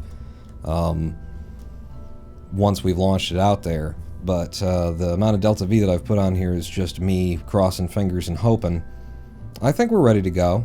We've done enough action grouping. There's some lights on there that we can turn on, I remember from before. One more quick check of the staging here. Our SRBs are going to fire alongside our little boys, our little Verners that we put on to get ourselves the right TWR in the next liquid fuel stage, and apparently for the SRB stage. So those will all fire at once, then we'll drop the SRBs when they're empty and fire up our big old Bobcat to push us mostly to the rest of orbit. I think we will have 50 to 100 meters per second of DV that still needs to be burned from our transfer stage in order to acquire that orbit.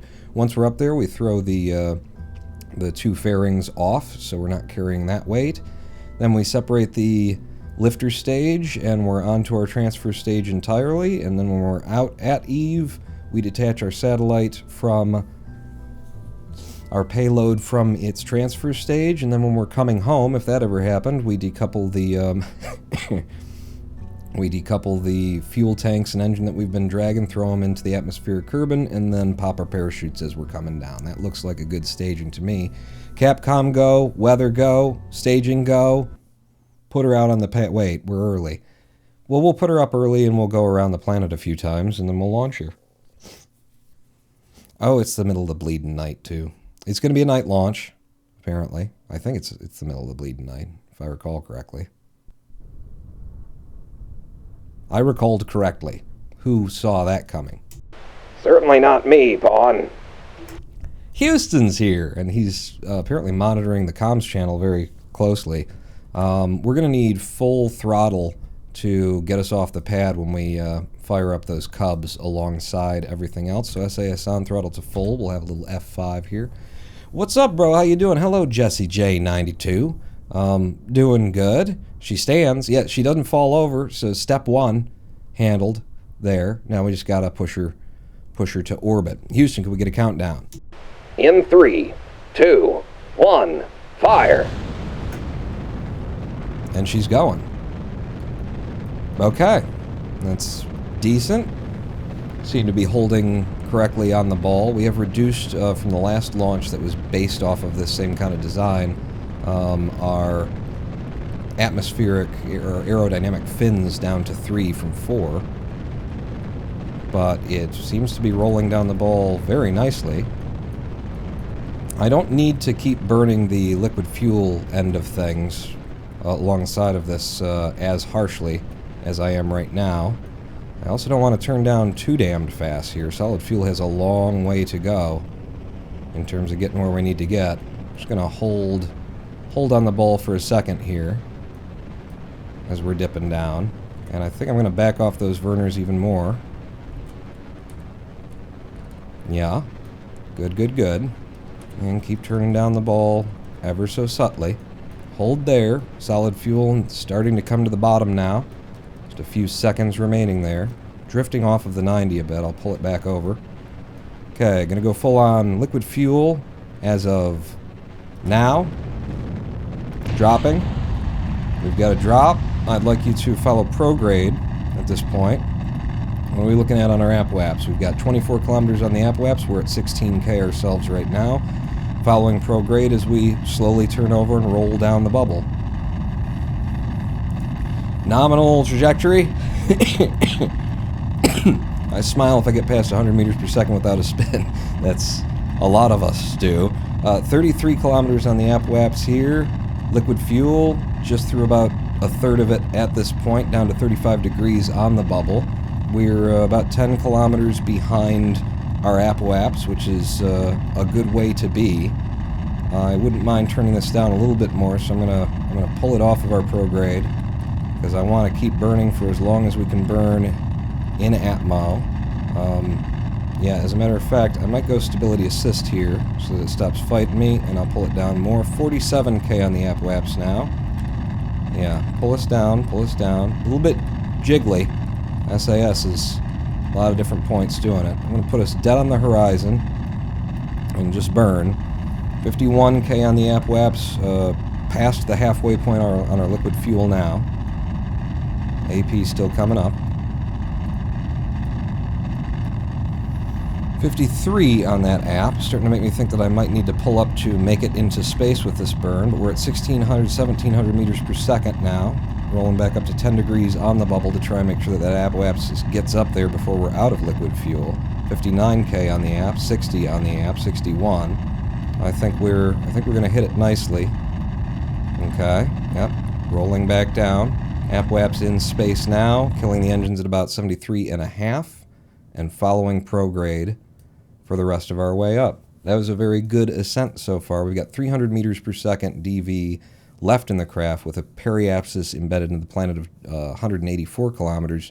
We might not have to burn much at all from our transfer stage in order to park this thing. This was an efficiently designed craft. A little bit of heat on the fairing there so far. Bit tip heavy. It's got a very big knob, you see. Yes, maybe that's why it was jiggling so much. It's a design feature. It's definitely not a bug. Let's get ourselves up into space here. A 4 times phys warp, following the prograde as we come up to minimize our atmospheric drag, although we are following orbital prograde. And now that we're in space, we can lose these fairings, which should get us a little bit of delta V back in 3, 2, 1. Fairings away. Good. Let's go ahead and turn the lights on as well. There you go. Not much light, but there's some light. Electric charge, very good. We've still got some to burn. We're on the prograde. Where's our APWAPS? Coming up on it shortly. Over to me controlling the ship instead of the ship controlling the ship. And I will burn whenever the hell it is that I burn.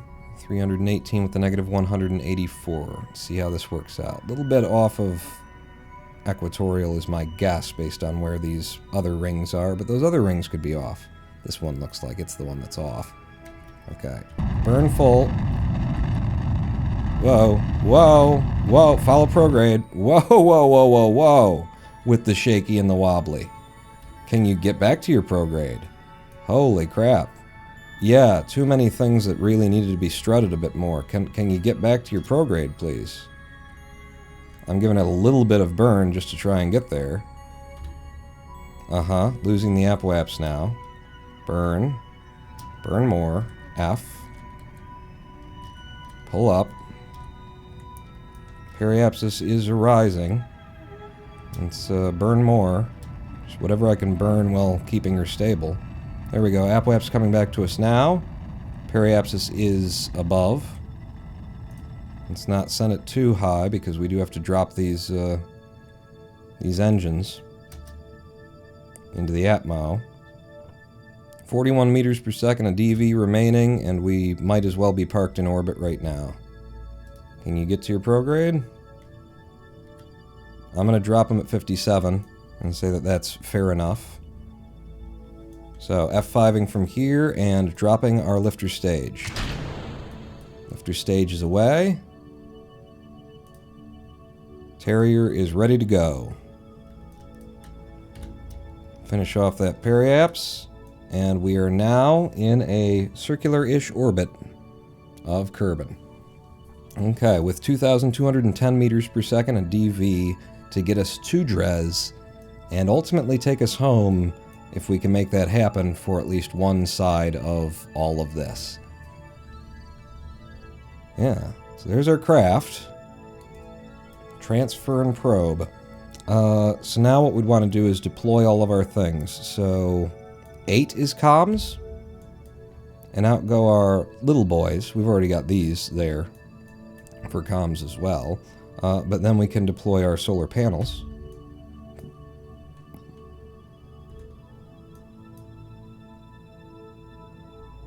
And turn them into the sun. Yes, sir. Can I don't really want to turn the scanner on, but I'd love to deploy it. I guess if I have to turn it on, then I turn it on. Oh, God, that sound, though. No. Deploying is different than performing the orbital survey. Hooray. I can just have it open. Good. That's where we want to be with this. So that goes to Dres. And it does so, you know, at some point shortly here. Where would I get that? My alarm for Dres is 7 days from now. I'll turn the lights off until we've got it somewhere where it would make sense to have some lights on. F5 one more time with the lights off. Yeah. And now I guess it's time to go to Dres, or it will be 7 days from now. So let's just start a warp a-going. Can I have that, like, up here? Yes, that's what I'm looking for, and then I can drop you from there. The UI in this game, my god. It's just, there's so much depth to it. F5, and I'm going to focus Kerbal so that we don't end up whipping around it. The camera doesn't anyway. And we're just going to warp and pass 7 days.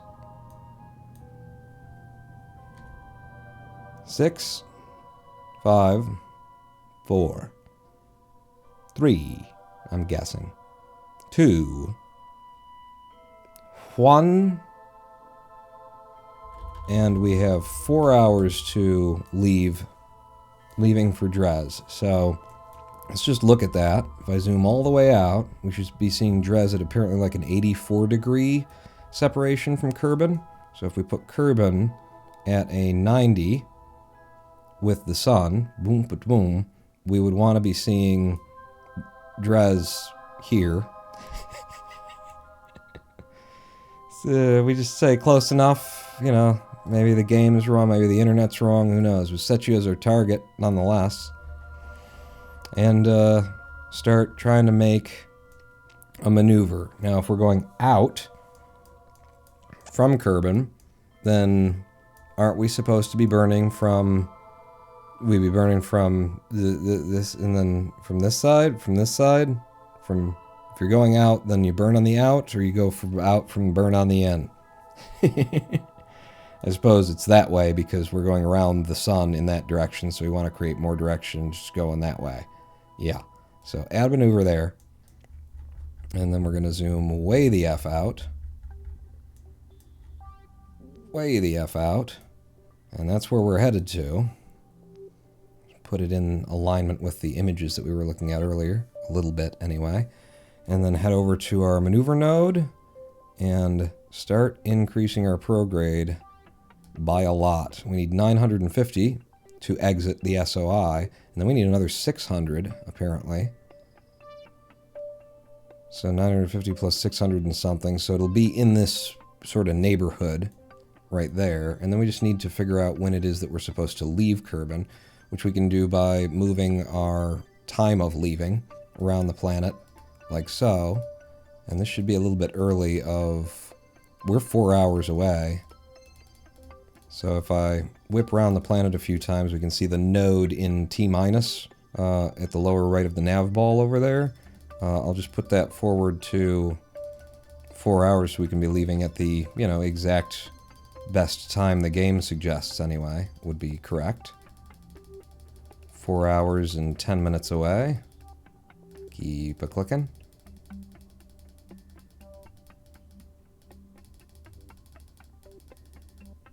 Okay, so somewhere in here would be the time that we'd want to leave. Is what they're trying to tell me anyway. So if we're leaving from here and Dres is going around, then, you know, we presume that we'd be hitting it somewhere in there. I'm going to reduce how much we're moving around the planet each time I click so that we can get a better idea. Go out, go out, go out, go out, and then we lose it. Do I need more prograde? Like, let's go back to our map here and see that it's 610 after the 950 to get out there. So it should be 1560. Yeah, 1560 DV. So I should be over DV, if anything. Doesn't seem to be the way of the world, but let's draw that back and put it in the place where at least our numbers say it would be potentially doable. I'll have it at 1600 even to leave a little bit of a gap there. And then when the hell are we supposed to leave that we actually manage to... Is the moon in the fucking way? Moon's in the fucking way. You fucking moon in your fucking way like you like to fuck. And this is the time that they say to leave, and then the moon's in the fucking way. If I hit the moon correctly, yeah, would it actually get me further?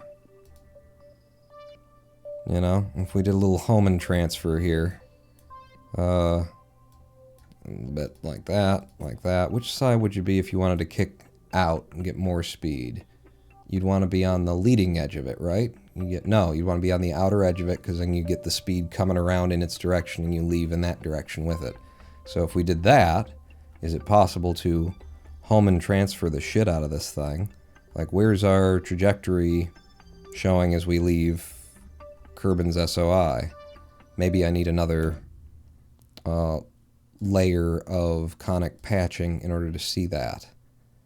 Conic patch limit 3, let's go up to 4. Let's go up to 5 even, if it's going to be Hohmann stuff. Apply, close, back down.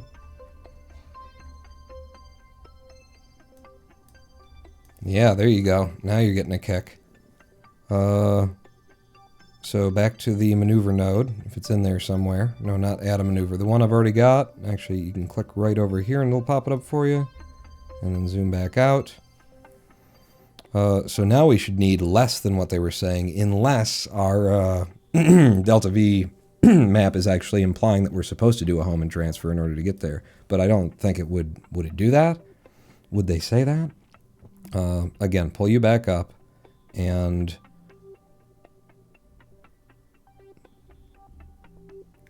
give me bigger changes as we go. Still looking to figure out, like, where the hell is this? Where's it supposed to be when we arrive? Descending node is getting closer, which is a good indication. But we would also need to leave a little bit later, and I'm going to end up running into the moon. No, leave a little bit earlier.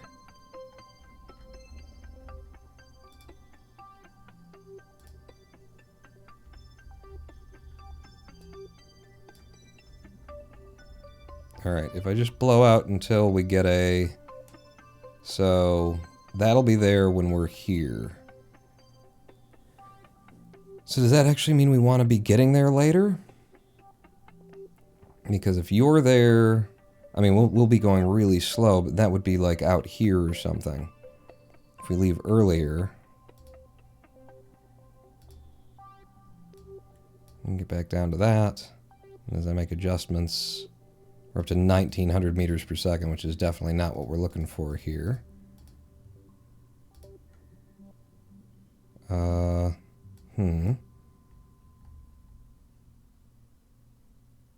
Okay. 1700 gets us there. But we know it should be really close to 1500.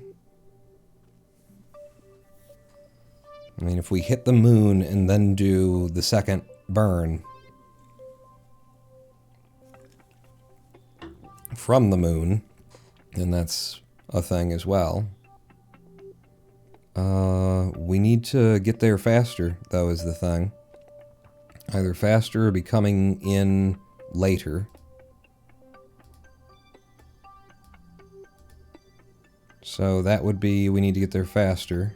If we do this, then we don't need to get there faster. We go later, we go later. We go later, we go later. We go later. And then I pull our prograde back down.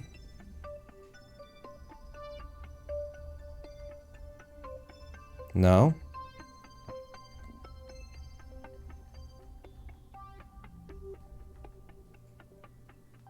I'm just not sure. This is the big thing in Kerbal. It's why most people never go past Duna. I think they've actually got in-game statistics about that they've collected. If I later, then I don't have to go as fast to get there. And then back up, reduce our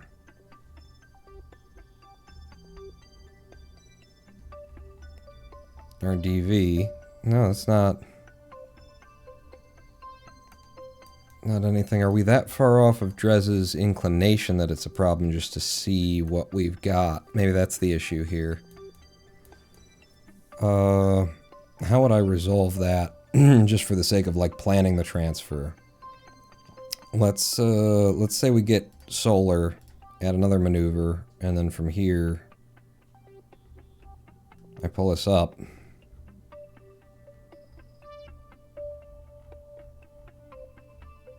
Aha, wait, what was that?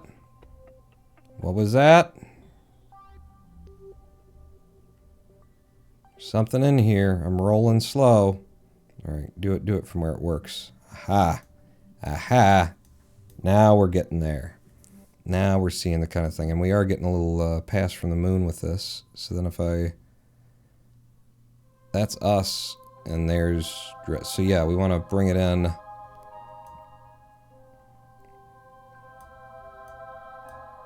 And then... No. Oh, I shouldn't have done that.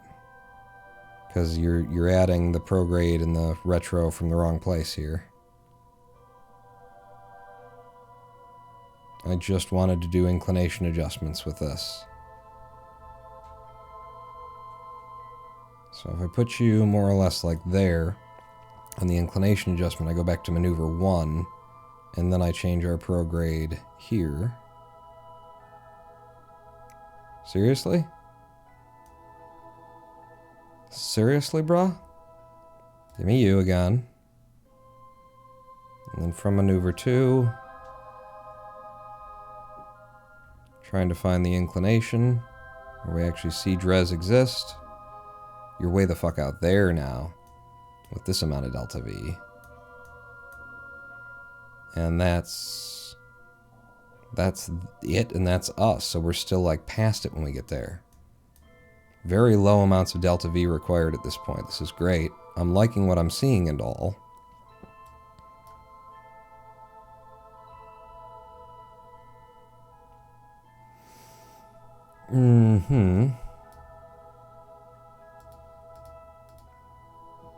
Oh no, this is maneuver 2. I need maneuver 1. God damn it, I'm mixing them.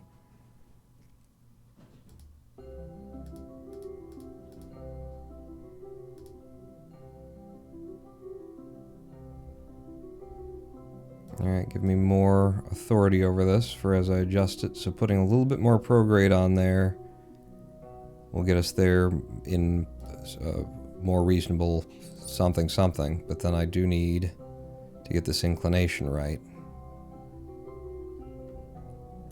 I'm not exactly sure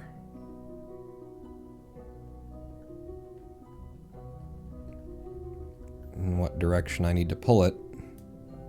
It seems right because our DN, our descending node, is moving toward the place where we think that we see, where we think we're supposed to be linking up with her.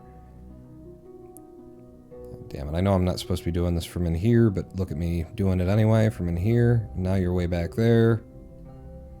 And the thing is, there's so much delta V that I'm putting on this one that I don't get to read for the inclination change. But this seems to be like the place that we would be actually getting to Dres would be out here, down here, right? I think we can agree on that. Let me destroy this node. And then try and line us up better with this guy. Number 1, getting all of the prograde that we should need out of you. And then moving to a better place and time to leave. Where was the moon encounter, though? I'd really like to get a kick from the moon. Eh.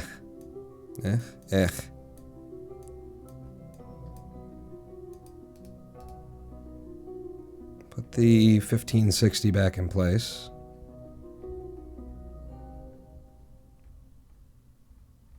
Some of it should be inclination change, though, Mr. Pawn. Let's leave it at, well, you gotta get the DV to get out there in the first place, so yeah. Get the height there for about 1530, and then we'll say, at this descending node, add a maneuver, secondary maneuver. Don't put anything prograde on there, this is just inclination.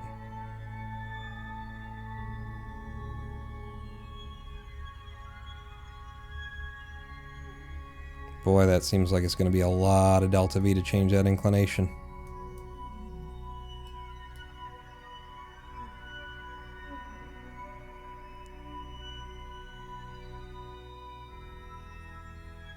Like when the ANDN is spinning around like crazy like that, it's good for us.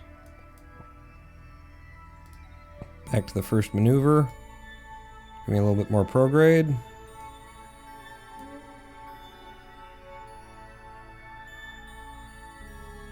Now we're damn close to it there. But yeah, the amount of DV that is being spent to change inclination is concerning. Worrying, even. And we're over the DV of what we were told we could get away with this, you know, in the first place.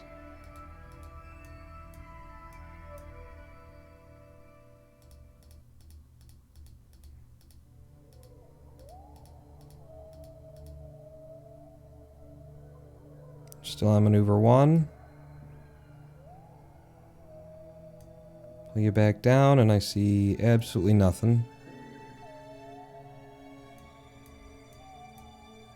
Yeah, I guess we need... I don't want to need the excess. If we leave at the right time and have the right inclination, we should be able to just, like, run into it at the very peak of our apoapse.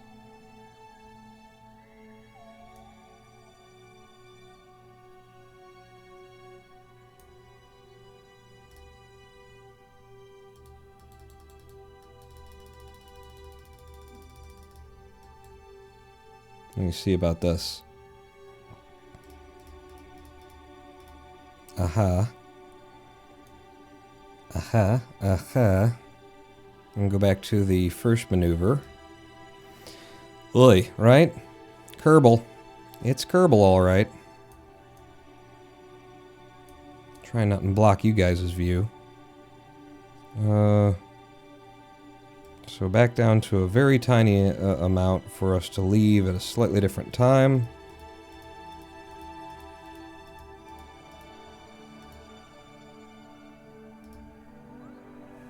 Separation of 103 kilometers, 103,000 kilometers.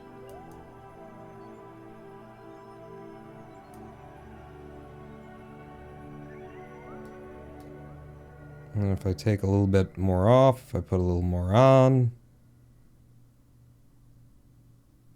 Still looking for that magic place. And I really shouldn't, you know, because that's kind of what you learn in playing Kerbal Space Program is do not go for the minutia.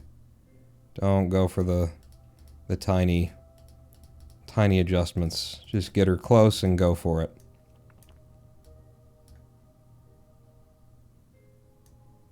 And that gets her close. Pull that up with 96. Reduce our everything.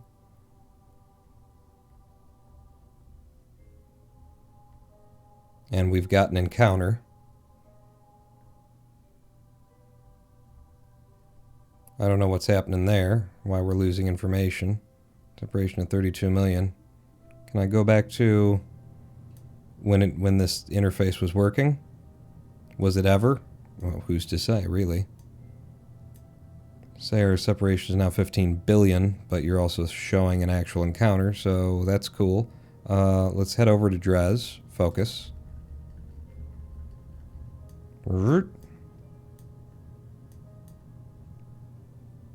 And if I can get back to maneuver node 1, add a tiny bit of prograde. Okay. And then if I went to maneuver node 2 and pull this down a little bit more.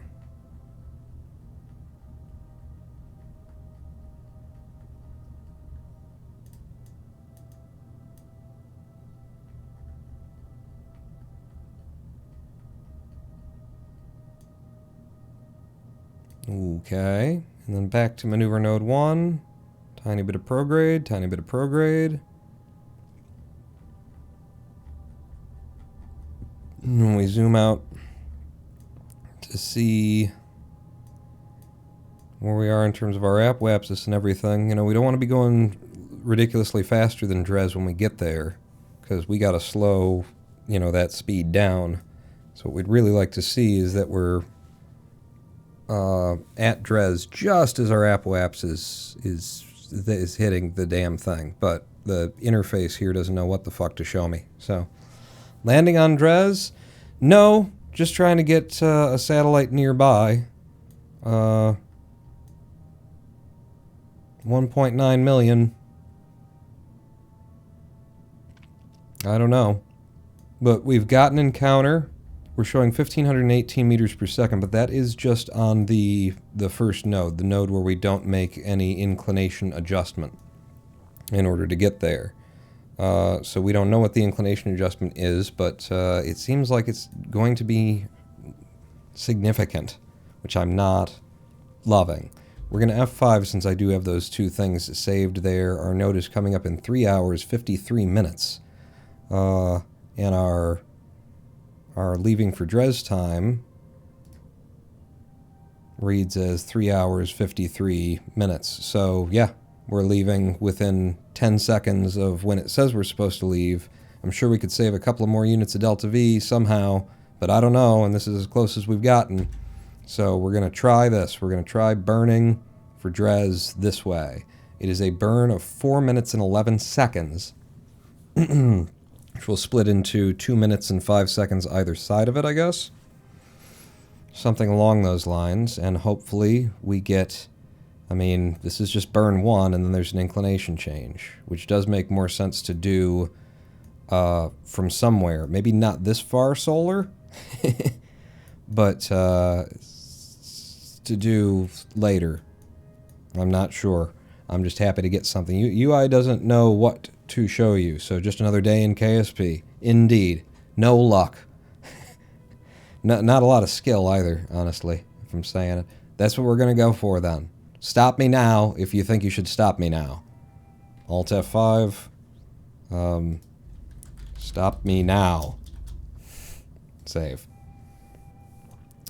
But okay. Let's go and try and do that thing. So, focus me on the ship again. We'll zoom up on it. And then I'm going to just hit go to that node. Oh, shoot. I shouldn't have done that. It's okay. Just a little bit of wobbly.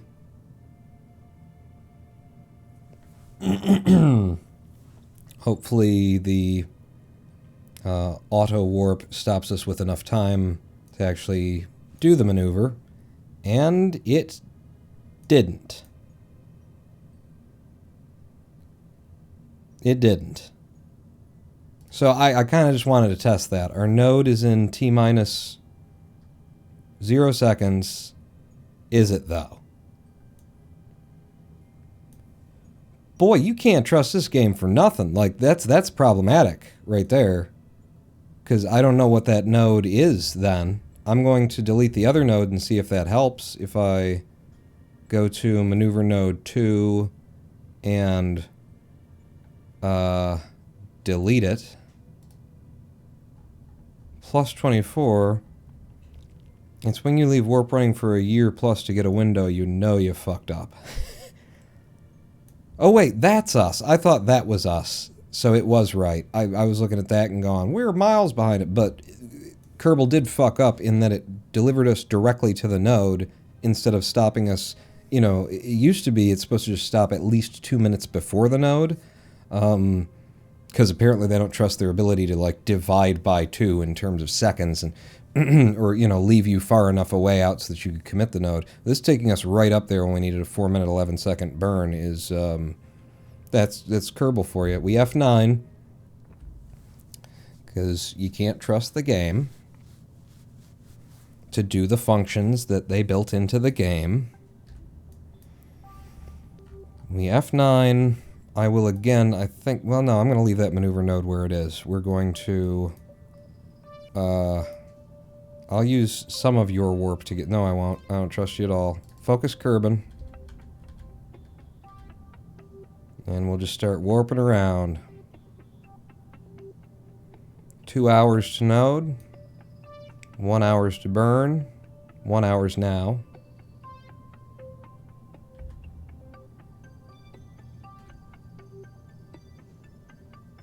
Okay, we want to stop this with 2 minutes worth of fucking time left on it. Now I fucked it up too. But not as bad as the automated system fucked it up. Where are we? We're this guy. Do it one more time. It just kind of took off on me there. One, it slammed the brakes on its own down to 50 times warp. And I don't know if it's trying to help because it knows when I'm supposed to go. It couldn't get it right when it was doing itself automatically. And now when I'm trying to do it because it doesn't work automatically, it's reaching in and saying, I can help, I know how, and it's fucking me up. Okay, I will just creep. I creep. Yeah, don't nobody know where I go. No opinion goes to show. Just creep up on it. 10 minutes to burn. Like if I stop at 4 minutes, then we've got 2 minutes until we actually start the burn. Would be the idea. Refocus on our ship, please. And then what am I seeing on my ball here in terms of where it's saying that I should burn? Because this should be a full prograde maneuver. I get on my prograde, it's just down there, and it's because we're still coming around the planet. It's another question I have when I'm doing a burn this long. Should I be following the target, or should I just be burning dead on prograde? I don't actually know. I don't know what the game intends. I feel like if I do it either way, I don't get the results that I would usually expect. I'm going to F5 from here. We've got an Alt F5 that will take us back to before the burn would have happened if we really need it. But I'm committing to a full prograde burn that starts at 2 minutes and 6 seconds. So, about 30 seconds to burn now. Find your prograde. We are full on everything and ready to go, Captain. F5ing from here as well. Been watching for an hour now and I still don't know what he's doing. How could you? We're burning for whichever planet it is we're going to. T-minus 3, 2, 1, fire. Burning full prograde now for Dres. Full prograde for Dres. So the first 950 meters per second should break our SOI. Well, that's a big burn pawn. Yes, it is. You know, the other question I would ask myself is, am I better off by trying to change my inclination while I'm deep in the well of Kerbal, which doesn't seem like that would make sense. But it is such a long burn for such a distant destination that it might, you know, it's one of those rocket science-y things where when you have just enough information to be dangerous in your own head, you don't really know what the answer is. Can't really figure out what exactly would be best here. Such a distant destination, which means if you can change your inclination just a little bit here, it expands out massively as you go out there. But is it cheaper to just get out into open space and then make that adjustment? Or would it be better in the gravity well? And at what point in open space would you want to make that adjustment? Because still, like, earlier is going to be better, but if you're out of the gravity well, if you're solar when you do it, all those questions bounce around in my noggin. About 30 seconds out from the middle of this burn, waiting to see our Apoaps break Kerbal's SOI in the first place. That'll be the first thing that happens here. And Lady Pawn, if you happen to be listening, would you mind bringing me another beer? Oh, now it's time to leave. All right, just delete and close. Carry on. Do what you're doing. That was weird. The sound of the engine was still playing as it said our warp was canceled or something. Maybe it didn't actually stop our burn. Maybe it didn't pause the game. So, Shortly here, we should be breaking Kerbin's SOI, which will let us know that we burned the first 950 meters per second.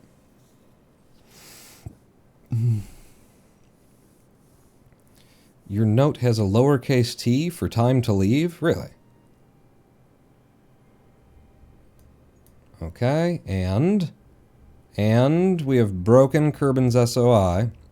So 650 meters per second remain to give us the kind of prograde that we need to hit Dres.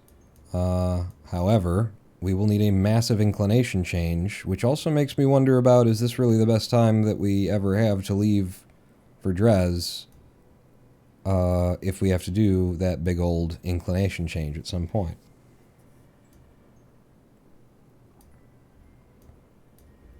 There's our AppWaps coming out. The AppWaps we've got is 36207. We'll hold both of those up as an extra indicator of getting close to what we need to be doing. What are question marks? Asteroids? Yes, actually. And I can, I think, turn them off like that. Yeah. Quote-unquote unknown objects, but yeah, asteroids. 26, we got 10 billion more kilometers or something to go.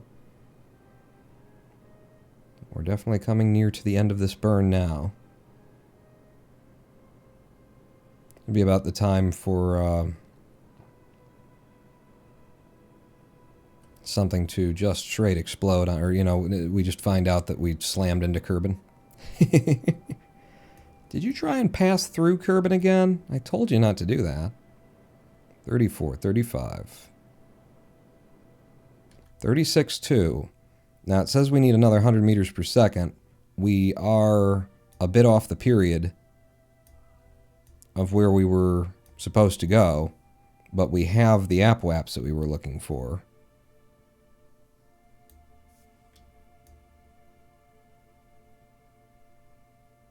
I can't tell which is which anymore. Okay. So our actual AppWaps is a little bit low still. No, we're a little bit high, which is probably better to put a little bit more prograde on that from where we are right now. But I think what we're going to do is now just get outside of the solar system and then see what we need to do in terms of this, or outside of the planetary system, outside of the sphere of influence of Kerbin, and then do this maneuver way back here, because I think that makes sense in terms of energetic efficiency. If we're doing it way back here, then less is more, but not being in the gravity well of Kerbin means that we'll get more for less. Maybe those two things go together and make sense, and maybe it's one of those things where it's like, actually the math, if you just take the vector of the quadrant, then you can clearly see that the tangent of the coefficient is non-negative. So, yeah, that burn is donezo. And now there is a second burn here that says 537.4 meters per second. So we don't want to have to do that for our inclination adjustment. But we've got, hopefully, the prograde, the delta V required in order to get us to Dres, which is set as the target. So now, as we are, where's everything? Yeah, goodbye, Kerbin. We'll be... We don't know if we're coming back yet. We've planned for it, but we're not so haughty as to think that we actually know. And goodbye, Moon. What we're going to do, what did I say? I'm gonna get us just outside, like the Kerbin escape. Kerbin escape happens when? All the way out there. So let's add a maneuver there 2 days from now. Let's see what kind of delta V we need to adjust this inclination. So back over to you.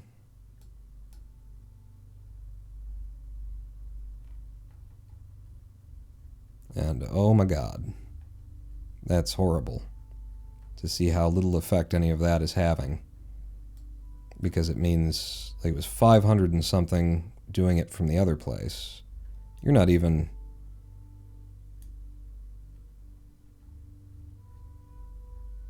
Yeah, that's not the kind of thing we're looking for. Spooples. Like, we actually do have to do it from the descending node here in order to twist up. Like, if we were going to try and do it from that, from where we are way back there, we'd have to be burning. Is it possible?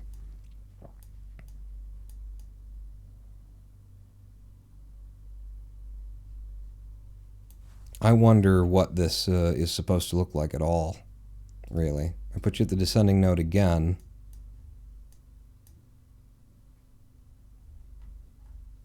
And I bring you up, and look at how much DV it takes. It takes that 500 and something, is what it takes.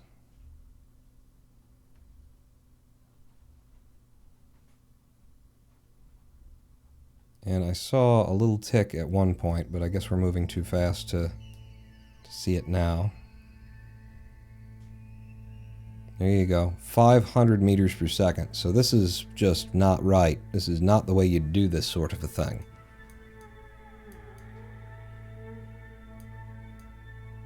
I mean, we'll be able to get there. And we'll probably be able to put our satellite in orbit there, but for another 500 after we've already spent the 1,500 and something, 1,600 that it took to get the prograde out here, this ain't the way to do it.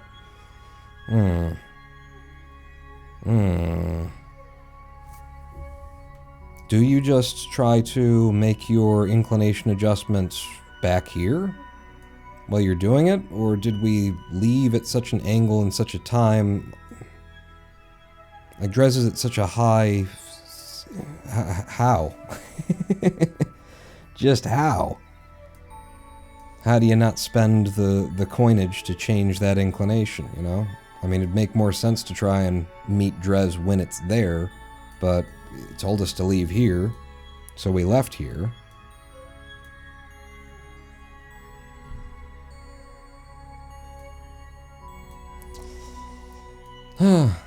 It'd just be great if this game had any system within it to actually give you, you know, to help you discover these answers. PB Duna time, peanut butter Duna time, Bishop Stars, except for it's not because we're going to Dres.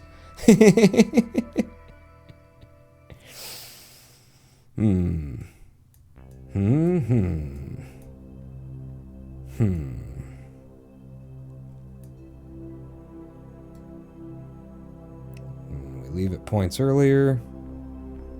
We leave at points later.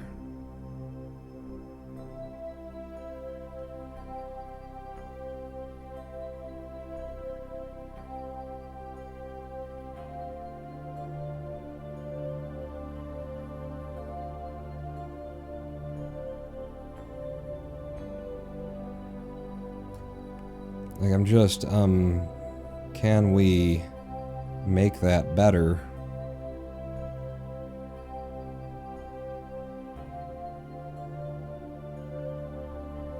I can get it down to 500 there. And head it with 500. Yuck. Yuck. Dres isn't real, isn't it?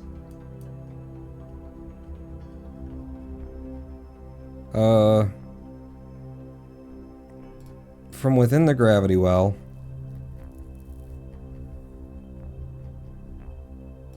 destroy this one. I've made an F5 when I had this, so we can go back to that, but I have to explore what our options would be, and pulling on a normal right now does not get us the kind of twist that we want, but there's got to be something that I can pull on to get us some kind of rotation. Like that. Twists our DN out like that. 100 meters per second to make just almost nothing that's helpful. Radial will shift us forward or back as we go. Prograde and retrograde are... yeah.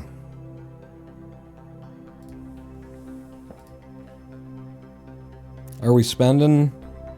F9. We spending 500 meters per second to twist this thing. We've got it to spend, but then I'm pretty damn sure we're not coming home to Kerbal.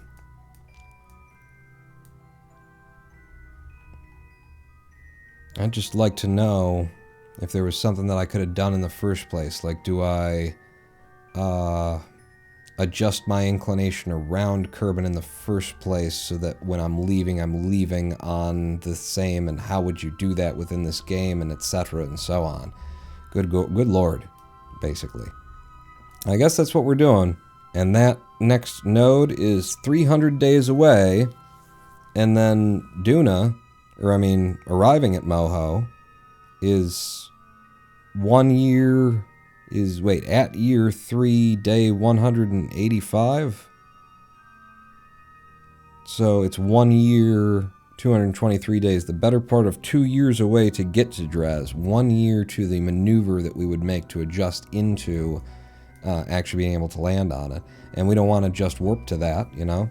There's better things that we can be doing with our lives. But I'm fairly disappointed. I'm fairly well disappointed. Alt F9. No. Alt F5. Fairly well disappointed. Disappointed? This is one of those words for me. Disappointed. Is it a double P? Is it a double S? It looks right with a double P and a single S. Fairly well disappointed to be here and going there. But now that we've got that, the one thing that I could do, we don't have much time to make any kind of adjustment that I would like to make to it. But, man, I really want to look at Stop Me Now. Yeah, actually we will have time for that, right? Stop Me Now, which was with... How does it sort this? This is also alphabetically? Oh, this game sucks. I'm pretty sure it was Stop Me Now. Let's go back to Stop Me Now. I would really like to see if, there's an adjustment that we make back here while planning these maneuvers that gets us there, that gets us that adjustment. Best way to list save files is alphabetical. It's really not. Chronological in this game would make sense when it's an F9, F5. I think you agree.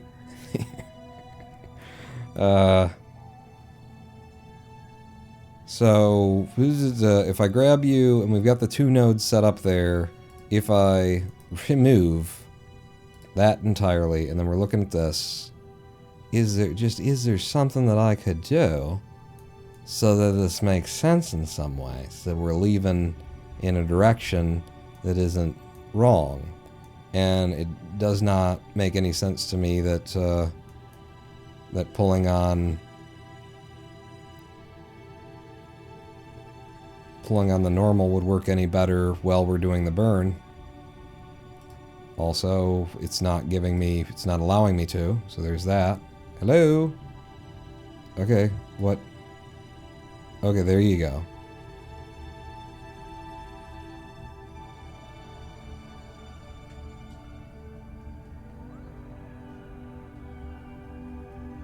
It looks like this might be right, because you get the rotation, but you're also adding prograde as you do that rotation, and then you get to remove the prograde. So it's a burn it once concept is what I'm thinking here. So then we pull you back. I mean, if it's right and I learn it now, then, hooray. No. So how in God's name are you supposed to do this transfer for 1600 and something that's listed in the Delta V map that we're using? Because look at that. We're up to 2,000 and something, and we're nowhere near what we need because we're not doing the twist at the descending node, which is the best place to do the twist. Am I just leaving it entirely the wrong time? Did I just leave it entirely the wrong time? And how the fuck would I know? Like, I know what time I'm supposed to leave, and we were within 30 seconds of that burn time as listed in-game anyway. But in order to put us out here, the prograde that's required is 1500, but the inclination of Dres is massive, so it doesn't make sense that we would be doing that. Like, we would want to be getting there here at the descending node. because then we're flat with it. No, we wouldn't. We want to be when we're flat with it. Is that when we're... Okay, maybe that is, yeah. It just doesn't look that way. But yeah, the ascending node should be flat with it. It's just, you look at these interfaces long enough and you just start to question the things that you know. Run's dead. No, we've got it saved. We've already got the one if we want to go back to it. I want to understand what they intended me to do, since I haven't done this in so long. Like, it's worth taking the time to try and get this one right so that, you know, next time we try and do an interplanetary, maybe I'll be able to do it in less than an hour and a half. So again, back out to here, get rid of that maneuver, just delete ya. And then let's just really, really focus on if we're leaving from here, Dres is our target. Where's my AN and DN for Dres then? Like, that's not... What am I... Maneuver node there? Do I have to open that in order to see the AN, DN that we were looking at before?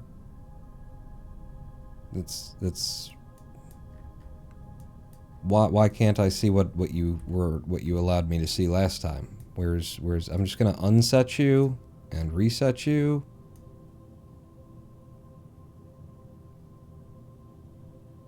I just want to know when we're planar with Dres. So it's gonna be out there anyway. I'll just pull straight up and it's out there. So if our goal is to get out there quick as we can. Maybe that's why there's so much DV to capture Dres, is because you're going very fast in order to get there, wing your planar, so you don't have to spend that extra 500 to slow down. And so maybe spending the 500 is actually saves more in the long run, kind of a thing. Don't worry about any of that. You were supposed to be dead. Die. That's why you're not giving me the numbers. Yeah, it's right out there. Is when we... something. Yeah, that looks about right. Like, I thought I closed that one. So if that's the case, then back to you. And what we want to do is slowly but surely leave earlier.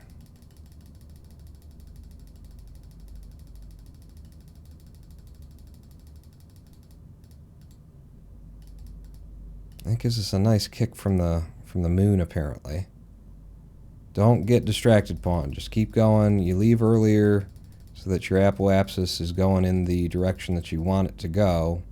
Get your AP on there, and then see how much speed you got to put on. Okay, that's telling me information anyway.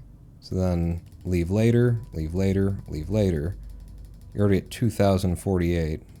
Where is Dres? Here. That's where it is, and that's where we are, so we're still not getting there fast enough when we're doing it like that. And then we add more. We add, for the love of shit, game. I'm over your things, and I'm scrolling them. Fuck.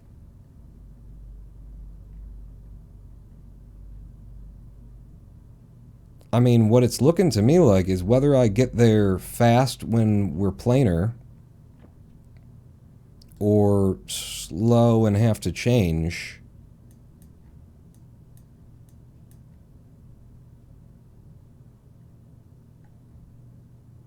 We end up spending 2,200, you know? Like, I gotta go a lot faster. What was that? On our return, we'll hit the moon or something. I would have to go a lot faster in order to get there from this point. A little bit lower, a little bit less.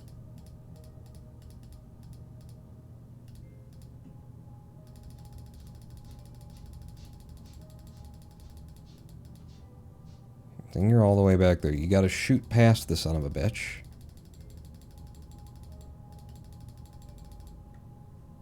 And then it just needs to be, like, rotated around that way. However one would do such a thing.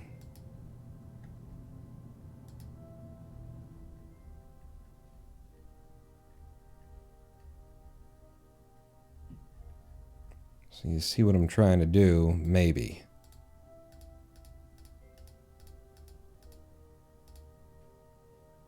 Hit that.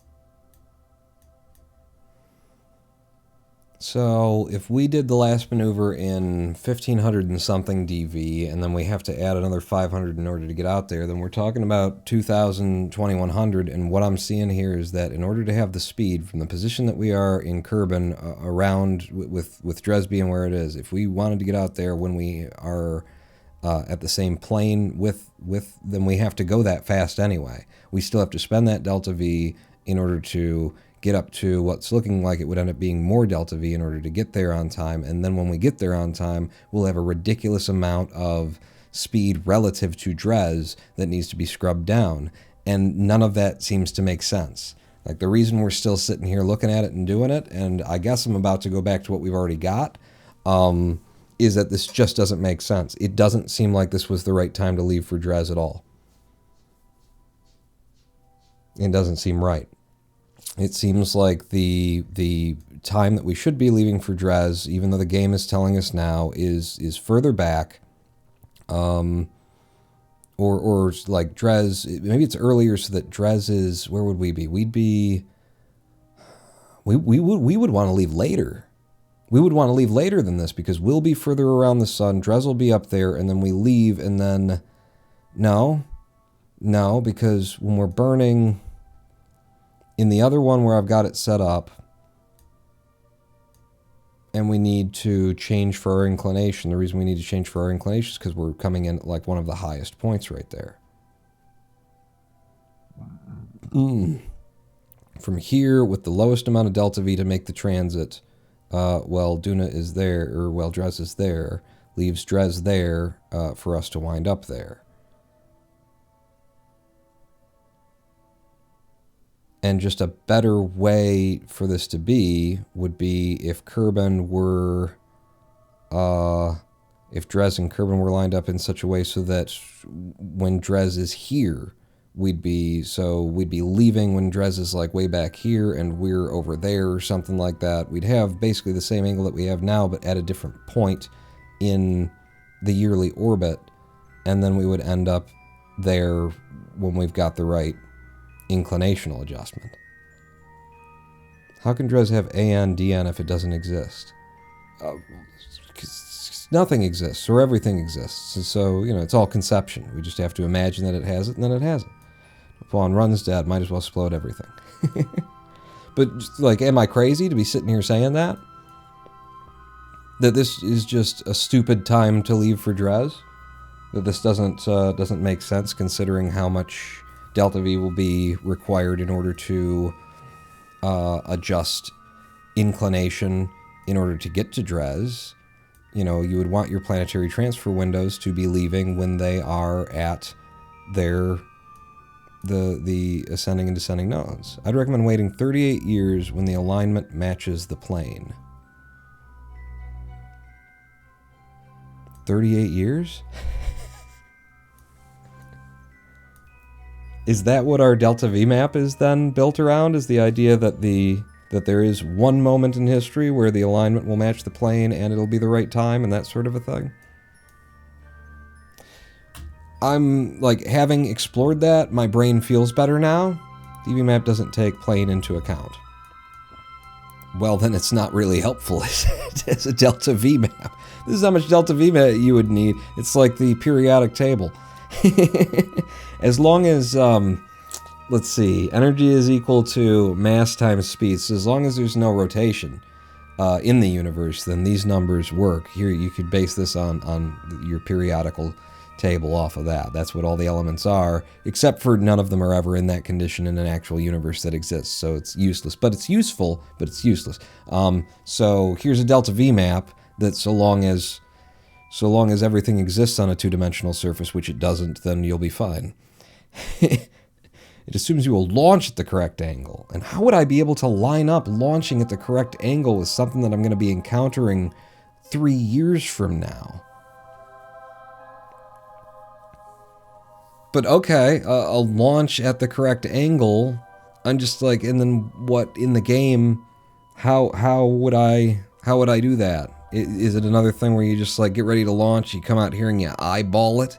Like, I would have to know where I'm going to encounter Duna in this orbit, which I don't know until I can be up here and seeing it, because the game doesn't give me the ability to actually, like, go to the planets in the tracking station to be able to see where they'll be, and, you know, what my flight plan would look like. So I have to, like, put something up here to be able to pretend like I'm going to the place that I'm going in order to see where it will be, so that I can then try and match my inclination 3 years before I get there.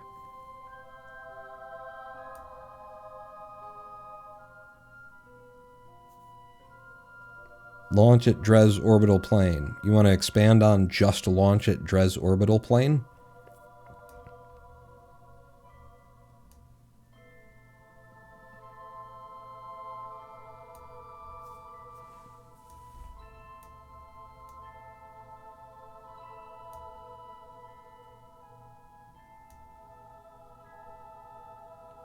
Because you put just in front of it, so it should be simple to explain, right? You launch into Kerbal orbital plane, right? So just launch into a slightly different one.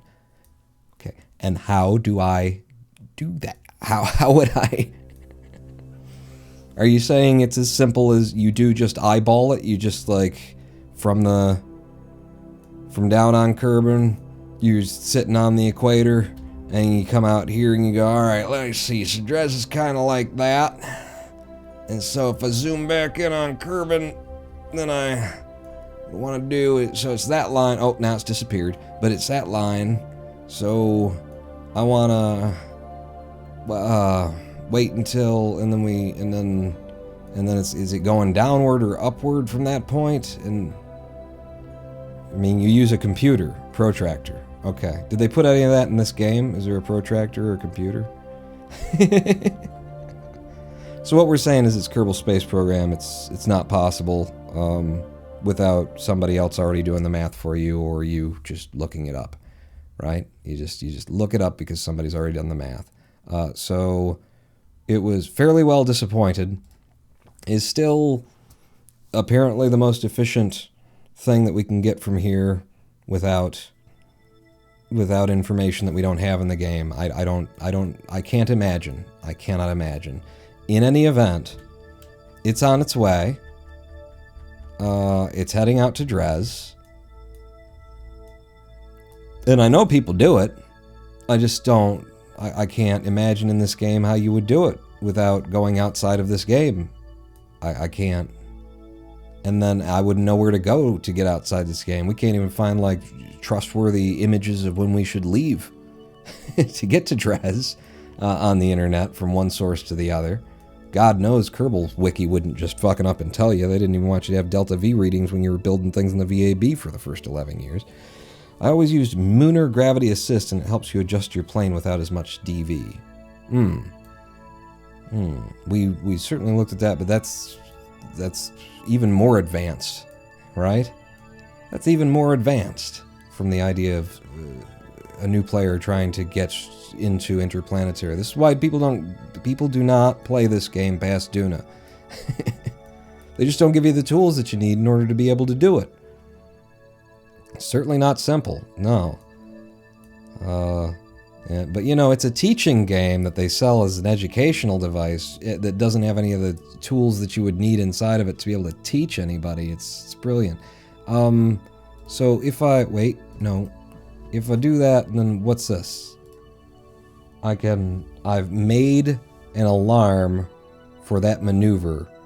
So now we have an alarm for when that maneuver comes up, for when we're going to spend 500 meters per second of our 663 remaining in order to get into a alignment with Dres as we pass, and then we can drop the satellite off of it, which has its own, should be over 1,000 meters per second in Delta V once it's detached and free of other things, would be my guess. I'm pretty sure it said 1,000 in the VAB anyway.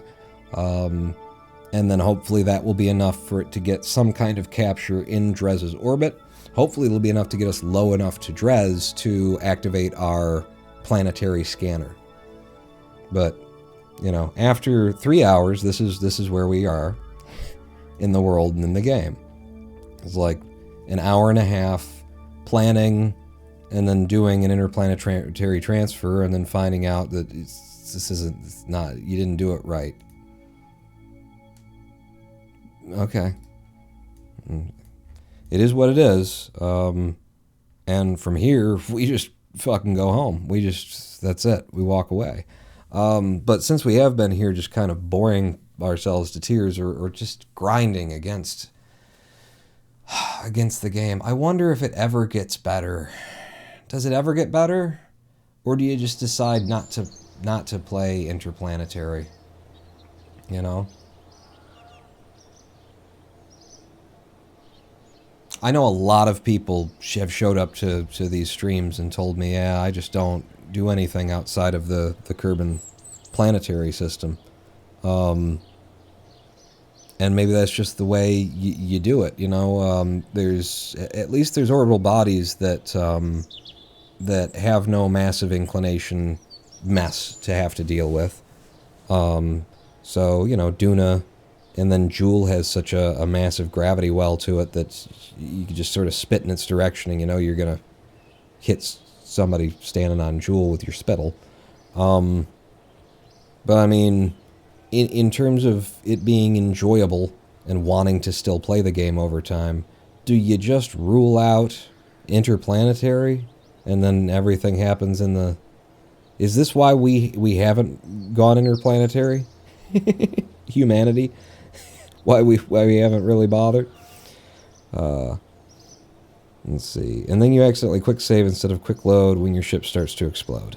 I had a lot of fun interplanetary, but it was a long time. Yeah, I could imagine if you don't have like an audience watching and you're like really role playing and getting into the idea of really planning this out and getting out the paper and the slide rule and the abacus and the TI-80 calculator, you know, and plotting your graphs and charts and stuff like that, that it could be a thing to do anyway. I don't have that level of interest, and I'm just wondering, you know, if that's just what we just pretend like they didn't put other planets into Kerbal and we carry on and get the most fun out of it that we can. Seems pretty Kerbal to me. Use the tracking station that doesn't track to predict motion. You can't get visual confirmation of the predictions in order to know an unknowable that is readily apparent to any multi-decade veteran of rocket science, therefore does not need to be communicated to the user in any way. That's about right. Used MechJeb to automate launches and brought lots of fuel. That'd make interplanetary a lot easier. Having a system that, you know, actually just does the work for you and plans that kind of a thing, or, you know, helps you a lot with getting what you need to, yeah. If they'd put something into the game, just a damn shame. But yeah, since we've been here for 3 hours and that's all we've done is launch a ship at a planet that is going to be 3 years before we get to do the next... I can't even remember. It's going to be some amount of time before we get to do the next adjustment, and then before we actually get to the place that we're going. I think we should keep going and find something, you know, fun to do if we can. So let's have another live stream break, and we'll come back, and maybe this live stream goes a little bit longer so we can find something that's fun and enjoyable. The thing that I want to do, and this interplanetary shit has been getting in the way of me actually enjoying my time in the game, is I want to build a Kerbal space platform. I want to have a slight refueling, but mainly about drop pods and sending science back. I want to build a space station in orbit of Kerbal. I don't think that's the thing for today, because we've already been here for 3 hours. But that's... I need to stop giving a fuck about these planetary windows coming up when 1 out of 2 of them that they've told me about actually wasn't that. It wasn't the time for it, and the game just fucking lied. And then so we couldn't do that, and then we went to Duna, and we blacked out and we dreamt of going to Duna instead, and then we get there, we got too much speed because we left for Duna at the wrong time, but it was the nearest launch window of the launch window that didn't exist that they told me to go to, and then the day this planet's coming up in 18 days, let's go ahead and warp to that and do that, and then here we are, and after putting like an excess of Delta V on the ship based on the Delta V map, I'm back, I'm up there having to spend another 500 meters per second in order to change the fucking inclination because I didn't launch from the surface of the planet at the right moment in rotation that would put me on the plane that would allow me to get where I want to be 3 years from now on the right line. So I don't, so let's see if we can't find something fun to do instead of this in the last hour and a half of a live stream here on twitch.tv/RonanPawn. Don't go anywhere. I've been digging myself a hole for a while. That's the name of this song. Go pee and then meet me back here. Pawn not out.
Hello, I am the Ronin Pawn, and now you can see how much audio delay there is in the channel by how off that looked when I did it. Welcome back to the Kerbal space programs, where we're just being reminded, but oh so heavily, why I end up stop playing this game. But I'm just trying to theory craft how we push through and how we carry on, and because the problem, in case you're just joining us, is just interplanetary. It is this great stopping point of all things in Kerbal for most players unless you start modding the game. And my whole goal here with this career mode was to mod the game purely visually and audioly. Nothing that changes the gameplay, and experience Kerbal the way that, you know, they didn't design it.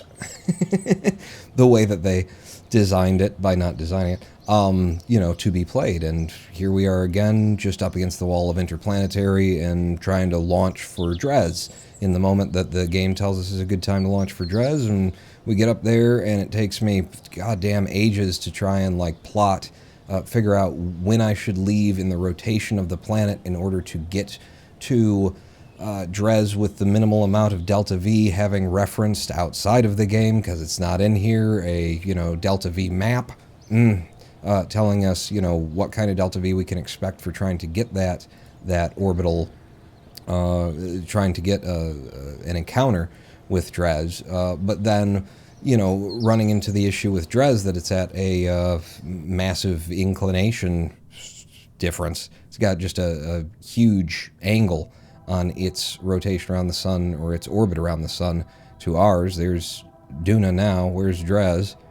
Dres is this boy, the brown line there, and just having to deal with that. And that comes down to, as I am reminded, you know, you bring it back to me. You bring it back to me, Bishop Stars, that is about, like, launching at the right moment with the right inclination around the planet for a single burn that will then take you to where you're going, whereas I pushed us to orbit and then planned for a burn from that point, and which would work as long as we were going to one of these, you know, planets that is on our plane, more or less. So that just screwed it up entirely. But then just considering the issue of how do you pick the right time and get the right inclination of your planar adjustment as you're leaving from Kerbin in order to arrive at a destination 3 years away in the right inclination for meeting up with it. And what it, you know, brings my mind back to is, I said, let's do something fun, but it's just like theory crafting what could be different in Kerbal Space Program, what systems could be there, and how simple they could be in order to achieve that, in order to not run players off the moment that they try to go interplanetary. One, with the difficulties of just going interplanetary in the first time, the amount of time that it takes you to try and, like, figure out when you would leave in order to get to something that's on your plane, when you would leave around the planet, and in order to minimize the amount of delta V, to when you would leave in terms of the year for when the planets are going to be in the alignment where it would be the least delta V to make that transfer across. And then you add on top of it the inclination, and, you know, what kind of a system would there want to be in the game in order to bridge that gap. And I think it could be as simple as, you know, trying to just keep it minimal in what they've basically already got in the game here. We've got an alarm system. If they made that work so that it didn't tell you to leave for Eve in a time where you're still 3 years away or whatever from when you're supposed to launch for Eve, but if that worked, having that along with, like, a part that you could unlock in the game called Interplanetary Assist or something like that, that just when you're creating a set of systems so that you're giving the player, based on their own work, based on their own efforts of expanding their system and exploring and discovering and unlocking science, you're giving them the tools to achieve it, where what you now have is the right moment to launch for a continuous burn to a planet that then shows you on the nav ball with a spline that is drawn onto the nav ball for the destination that you set in this interplanetary assist system I'm thinking of, that just shows you, you know, what line you should be aiming for in your prograde of as you're leaving the surface of Kerbin, so that you can actually fly it visually by looking at the game. to see, what kind of an angle you need for one continuous burn to whatever destination it is that you're going to, which is basically, a simplified concept behind what's going on in MechJab. So people have modded it into the game. But I really, feel like without a system like that, there's no reasonably bridging this gap for the 90th percentile of your players in Kerbal Space Program, your player base. And I do recall at some point picking up the statistic, either as insider information, probably not, from being in the Kerbal Space Program media group way back in the day. But I do, remember picking up the information that there's statistics that are sent by the game back to, the home base, do tell them that most players never go past Duna.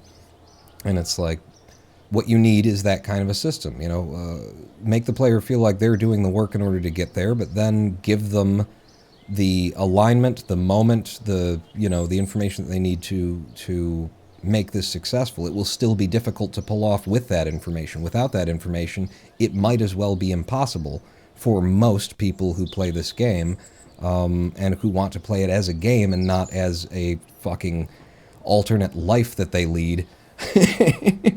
We're not so rich as to not have to work for a fucking living. Astro Gator is best mod for that, in my opinion. What were you guys talking about? Because I'm always interested to hear about the mods, even though I don't really want to, kick them in. Sea Kraken Boy, are you talking about this interplanetary kind of a situation, Astro Gator, that would help it? All this math, CO, just channel your inner Matthew McConaughey, and you'll be all right. That's good. Somebody's making jokes and making it. It's a good point about unlocking assist modules for educational purposes, too. In school, we do addition on paper in elementary, but on calculators in middle school. Yeah, and I was always the bastard who wanted to do it on paper, because it's like, I should be able to do this. And my later maths teachers always, gave me A's, even though I got a lot of the answers wrong, because I would fuck up some trivial addition, subtraction, division, multiplication, but they would see on the page that, I did it right, but more importantly, I was engaged and I understood it. I demanded to understand it. Why? Why, Pythagoras? Explain yourself, God damn it! I'm not just going to trust you that A squared and B squared equal to... But yeah, you should be working toward and doing more and more, and then you're unlocking things that help you get it done. Interplanetary is just too nasty.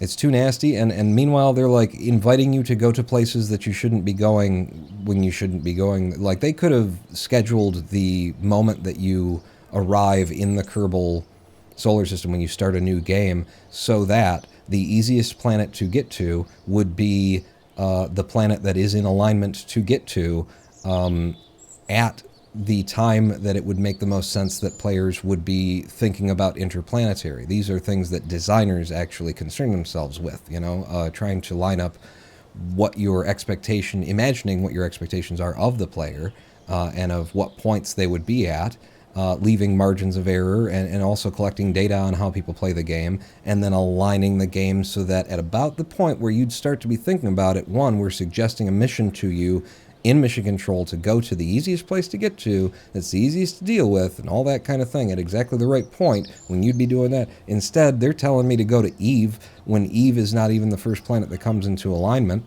Duna, which is the... I don't know, closest... It seems like it's always been the easiest to deal with. Duna, and it's a place to go where you get to land, and there's fun things if you can, manage to land there to do, and lots of science to be had. They should be sending you to Duna, I would think, and yet Duna doesn't come up in the rotation of the Kerbal solar system until after other things have come and gone and passed. And also we're now year one, day 388 in this thing, having done 100 days throwing something at Duna, getting there, and then watching it whip past the planet. And we launched it at the wrong time because it was the nearest thing that we could do, because they told us to be... There's just no organization, there's no design, there's no structure to how this thing was built. It just gives you the times before a transfer window. Eve is the easiest to get to, not to get back from that pesky atmosphere. Yeah. And these are considerations. This is, this is part of my design documents for Kerbal Space Program was always that, like, you control the release of missions through mission control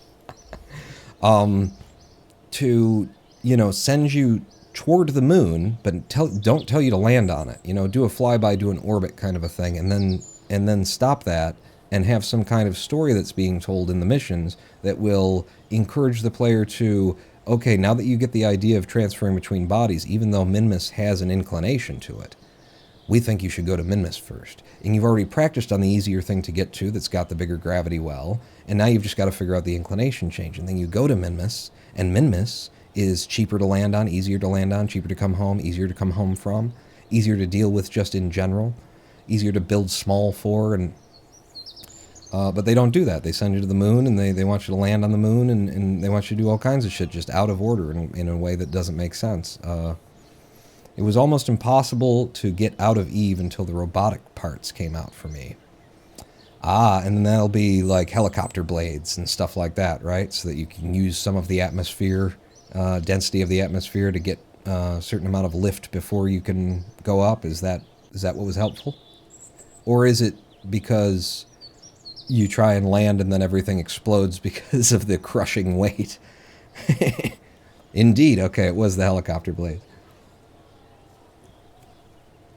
I've only watched people play this game, and it does not seem approachable at all. Well, as long as we stay in the Kerbal sphere of influence, then we're fine. And there are other things we can do. And here's my solution. Here's my long-term solution to interplanetary people. Okay, I came up with this during the live stream break. My Kerbal sphere of influence, my Kerbal planetary concept here is we get a orbital station around Kerbal that allows for a place for little hopper vehicles to park up and kind of stuff, but it's got the drop pods on it for people who get dropped off at there and then get into a pod and then come back down to Kerbal so we can save people or send people home when we need to. It's got science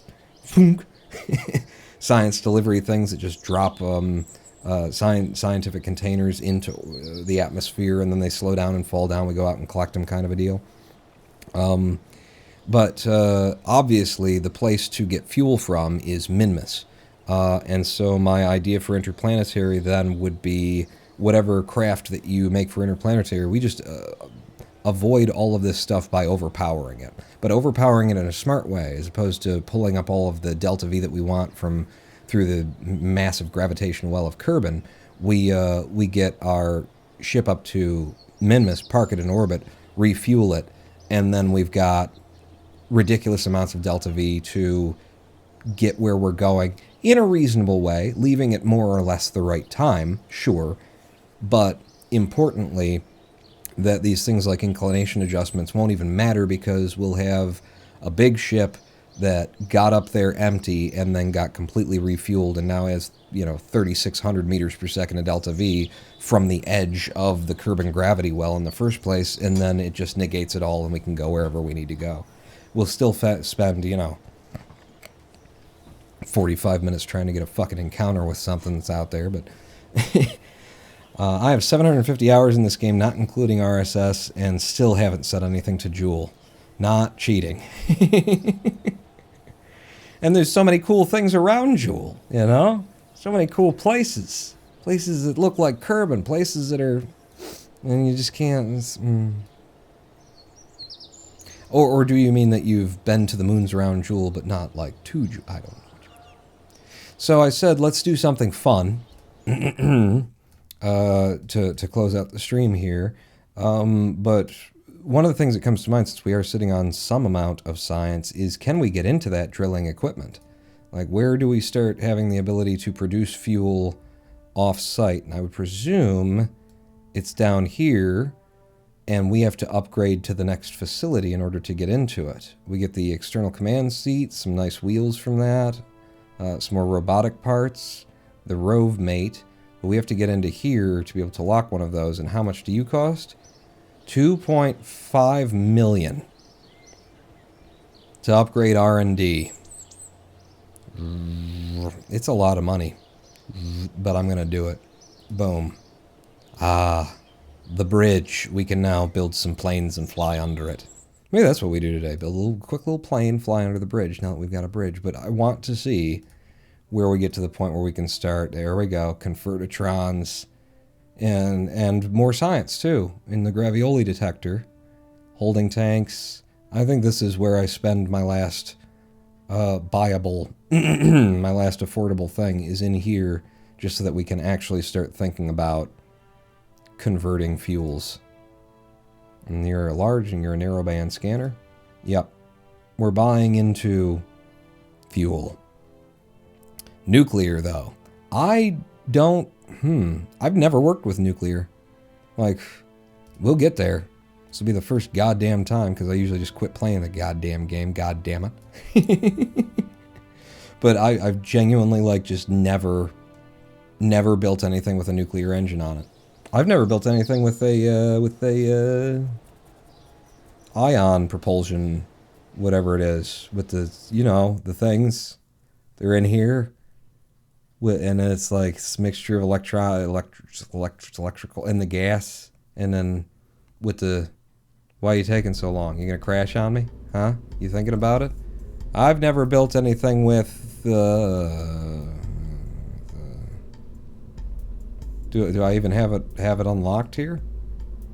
It doesn't look like I have it unlocked. You know what I'm saying, though. The tank that's like that size, but it's got something else in it. I'm surprised I didn't... So maybe it's late game. I just didn't realize. Yeah, so I said let's do something fun. Let's do something fun.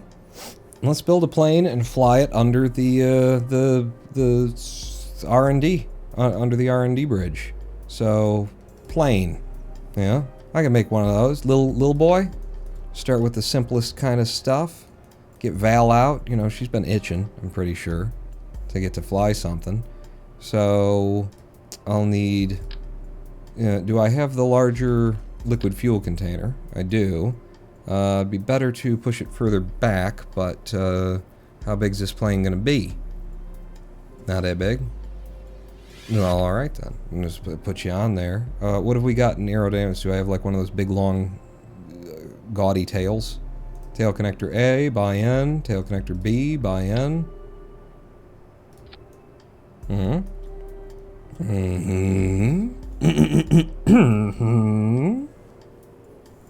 can make a little jet, though, instead. Something that has, like, the single engine on the back. That'd be cool. Would it be cool? It would be, I'd think it might be cool. Engines-wise, what are we looking at in terms of mass? We got a little Juno jet. We've got the Panther. And we've got the Weasley. Do you have a wet and a dry? You do not. Panther does. Yeah, 2 different engines listed for wet and dry. We've also got the Goliath turbo. That's going to be a little bit big. Give me a Panther. Buy me into the Panther. That's going to be a bit small, is what it is. Well, maybe we just need some fuselage to extend things out. Yeah? So, T25 is too big a tube. T12 should be the right one. Give me that. Make it a little longer. Not that long. Like that. Like that. Like that. Still a bit short there, Mr. Pawn. Well, maybe we just lengthen it like this. I mean, you don't have to take it off to do those lengthenings, you know? Yeah. Longer yet. And then there's other things that we can put in there, but we'll get, you know, basic form going and structure. And then aerodynamics is wise. What kind of wings am I liking? Big are you? Got anything that's like a little bit more swept, that's a little bit more stylized? I mean, sure, but then you gotta, like, you don't want it to just be that. And then you want to, like, build off of and some other, something that looks cool. Yeah, like that. Could do something crazy. Let's do something crazy. I think that's ridiculous. And I also dig it. Do I have something that's at that angle? Like, is this at that angle? Okay, stop it, though. If you're swung around to being in line with that... Okay, maybe if I just turn snapping off.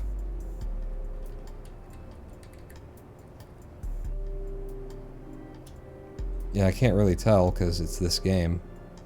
And it doesn't look quite right. I'm going to try it anyway. So I'm going to drop you in here. And then pull you back. Line you up with snap.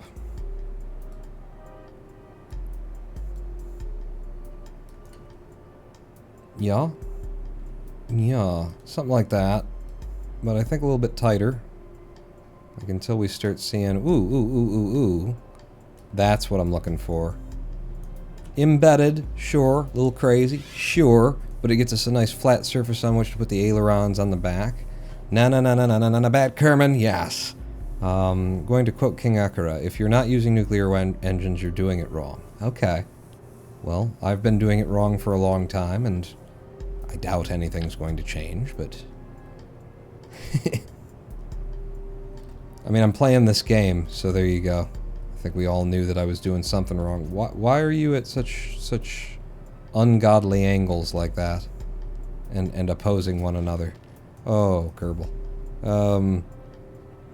So Elevon 1, 2, and 3. If I sort by name, will I see the Elevons together, maybe? Give me you. I mean, it's going to be better on the outside for twisting it, and these do have the angle to them. It's just awful, isn't it? It's just a bit of a mess there. Oh, that's neat. You know, and then F. No, give me an absolute snap. Just touch it once, and I'll get it on the right plane anyway. And then find the place where you like the look of it.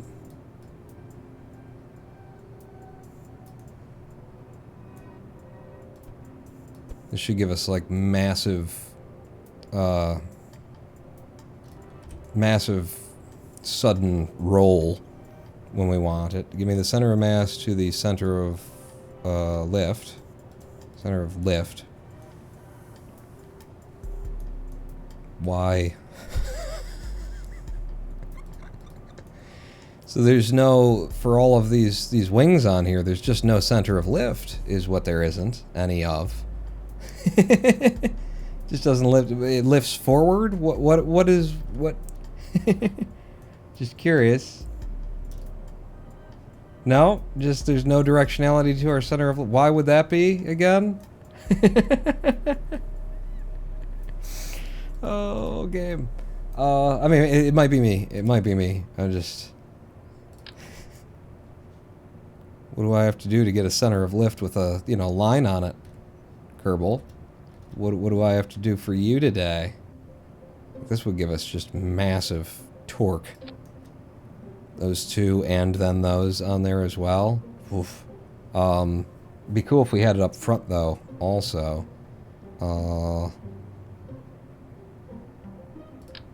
These give us that kind of a thing. Why is there no directionality to my center of lift?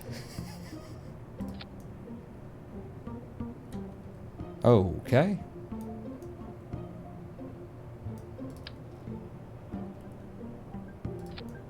And then why would that be the flattest point? Okay, I guess so.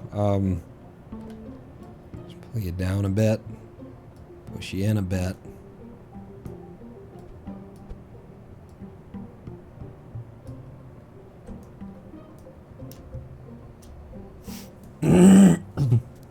Center Lift was just like, nah, I'm lazy.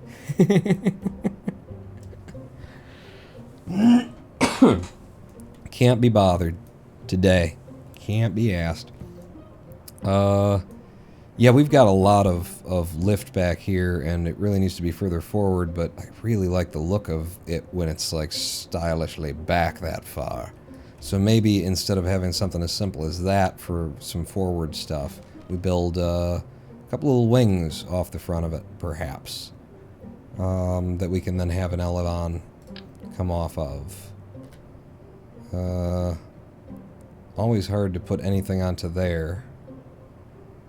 But if I do like there, and then it's kind of fucking with my steez, you know, my style and my ease. Just a bit. What it's doing. I mean, maybe it'll work. That center of lift is lying in a bunch of different ways. Maybe the fact that it's all the way back there, which it really shouldn't be. Go back to sort by name, and you're just a winglet that doesn't have any control surfaces on it. You got control surfaces on you, and you kind of look stylish, which is why I tried to use you in the first place. So we'll stick with that for a premise. Pull you down, push you into where those seams are looking good for where it will rotate on. Can you go down a little bit more? Yeah, I think it'd be nicer like that. And can you go forward a bit more even? Give us some clearance on the door when we try and get out of the damn thing. Yeah, to touch out. Okay.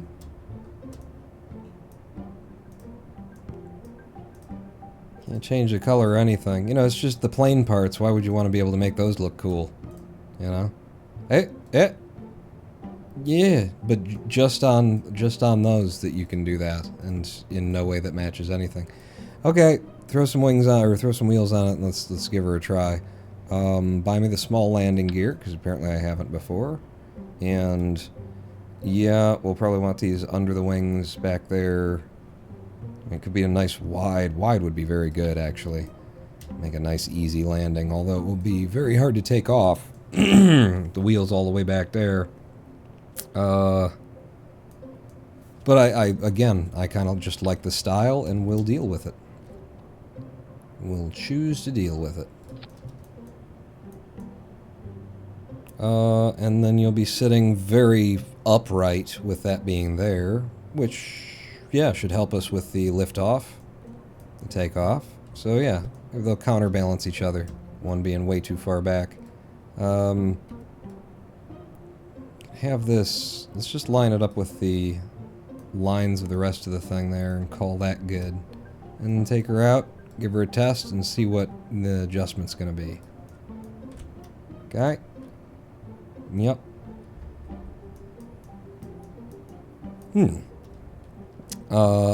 Action grouping. I'm going to want, on one, let's toggle the engine. No, switch mode on the engine. And on 2, we'd have toggle the engine for shutting it down, turning it on. Kind of a deal. This thing is going to fly like a brick with a flamethrower on the back holding a pillowcase. Also, don't forget putting on an intake. Ooh, we need intakes. Yes. Back to aerodynamics. Circular intake. Let's just go by mass here. Where's the radial? Shouldn't weigh that much. It's an intake. There it is.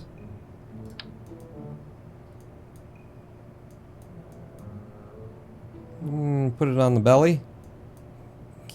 Keep it them sleek lines. Oh, well, you also need... I'm just missing all of the things that I'm definitely going to need. Yeah, create extra drag at the rear. That's a good idea. Why don't you do that then? We're gonna need a friggin' tail, you know? You need some yaw, you idiot. What do you got for... I know what you got for a tail. Is this one... Seems like it'd be about the right size. The question is, will it look completely like shit, or just mostly like shit? I'm gonna want it as far back as possible. Because of the whole looking like shit. Little issue there. Am I still in snapping? Come out of and gone through snapping. Oh, that's as far up as I can pull it? Alright. How about there? Okay. And then for you guys, let's just have you do roll. No pitch. And then for you guys, let's have you just do pitch. And then for you, just roll. Oh, and then for you, pitch and roll. Oh, I've been doing it backwards, haven't I? So we want pitch and roll on for you. We want roll on for you. No, I did it right. We want pitch on for you. And we want yaw on for you. And then you guys, you can pitch and roll with us. Baby. Pitch and roll. Good evening, sir. Happy holidays and a fabulous new year to you. Hello, Oregon CRX. A new year to you as well when it comes, right? No, yes. Yes. No? Yeah. The I don't know what number this would be. The spirit. Mark 1. Because it's here to recover our spirits. And Jeb, don't you dare get into this craft. It's Valentina who gets to fly around here. And we'll just put it out on the pad and see what we've forgotten. Yeah. Save the spirit and launch it.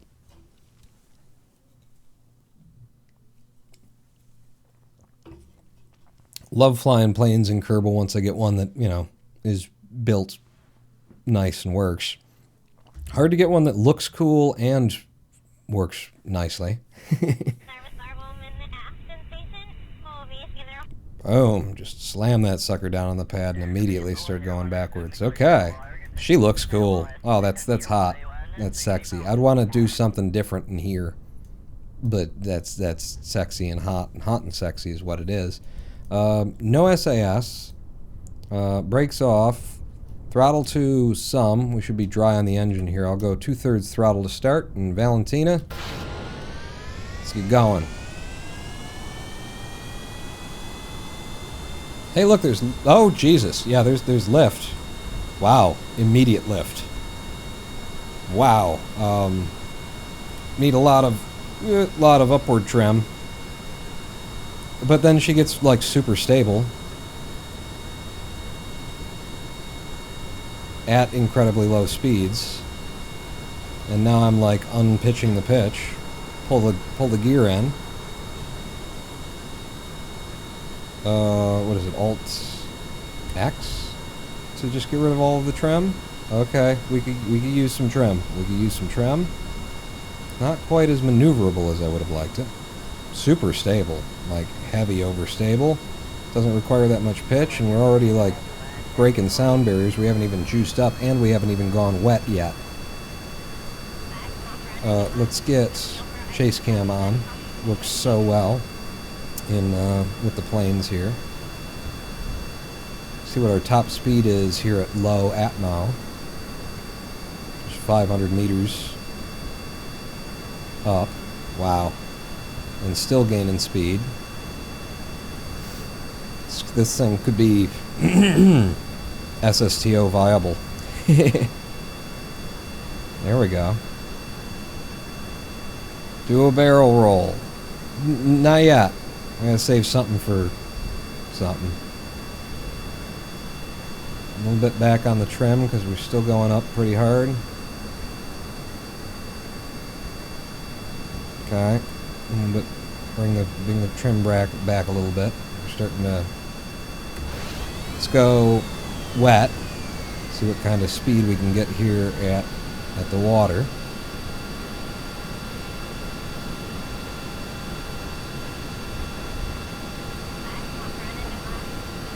Oh shoot.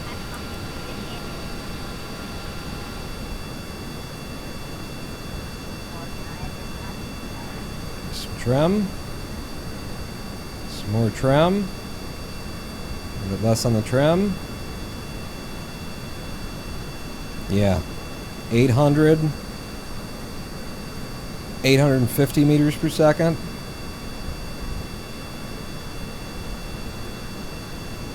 .900 meters per second.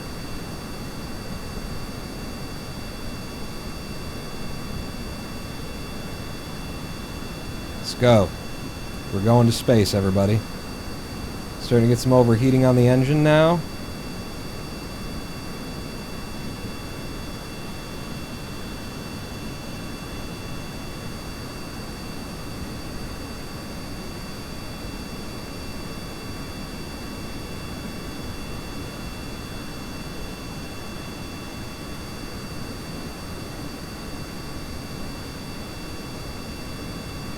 Just trying to control the trim as we're going up here.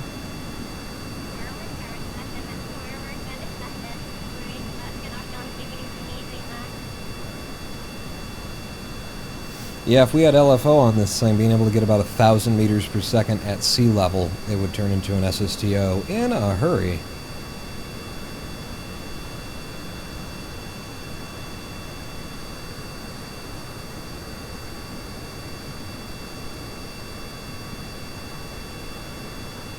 And this incredible stability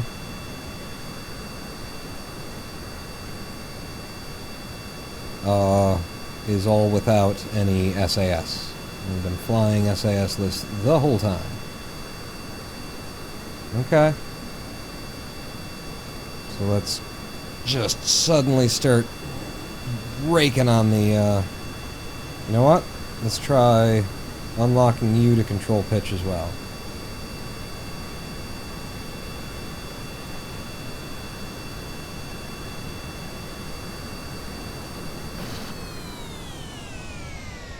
Kill that engine a bit.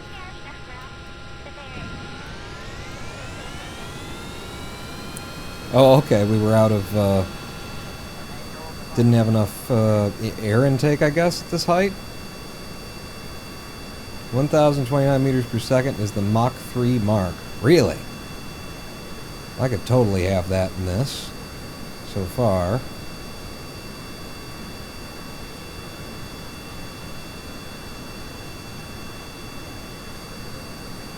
Yeah, feeling a little bit less stable as our speed descends.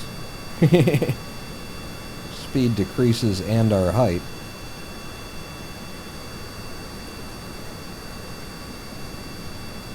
But shall we go see what's going on this island? You know, in a hurry.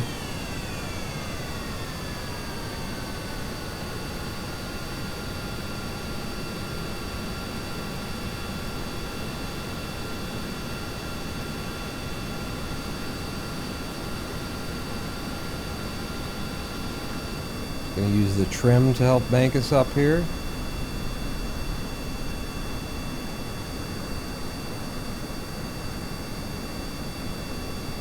Nope. Fucked us.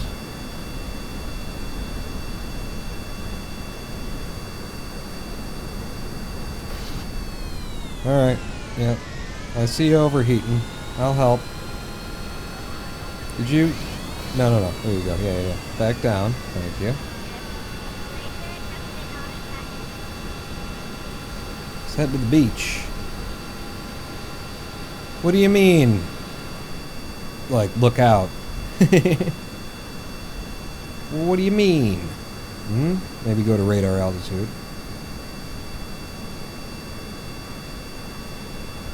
Yeah, at these heights, on the dry fuel, 570 meters per second. That's a pretty quick little craft.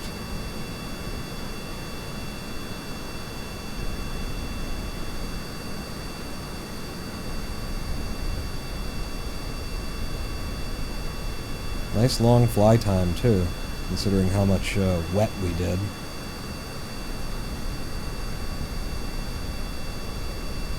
Where even am I in regards to the Space Center at this point?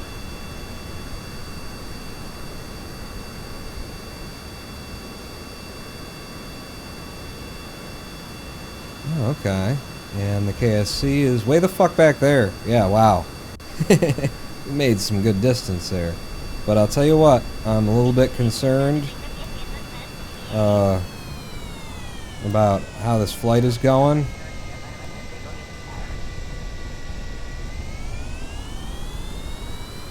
I'm worried that the craft is about to shake apart or something like that. So Val, I think you better get out and jump.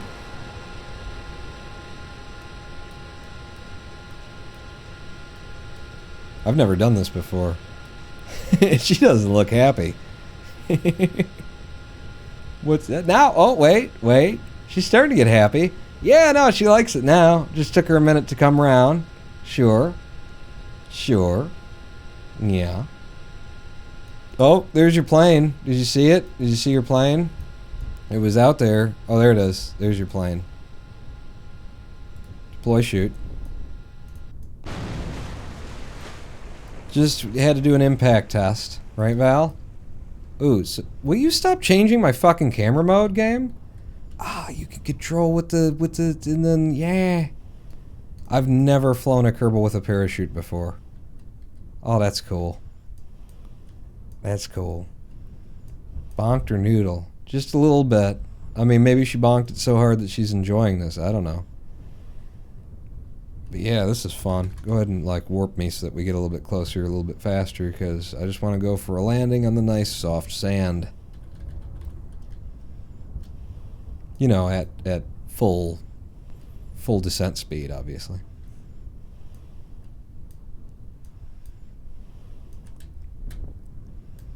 Yeah.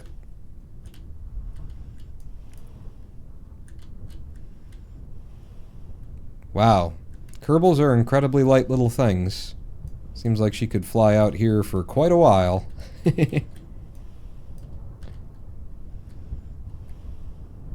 I'm not going to scrape your knees, honey. Don't worry. I'm going to help you. Just, you know, daddy's here to push you as you rock on the thing. Rock on the swings. Yeah. There you go. Get up. Did you have a good time? She's nonplussed. Is that what nonplussed looks like? Yeah, me too. All right, that flies fine. I wanna. Yeah, let's go back to the spaceplane hangar and see if there's any tweaks that we could do to it. 30 meters per second is almost 70 miles per hour. That's hard to remember when you're flying something like that. This thing took off instant-fucking-taneously. If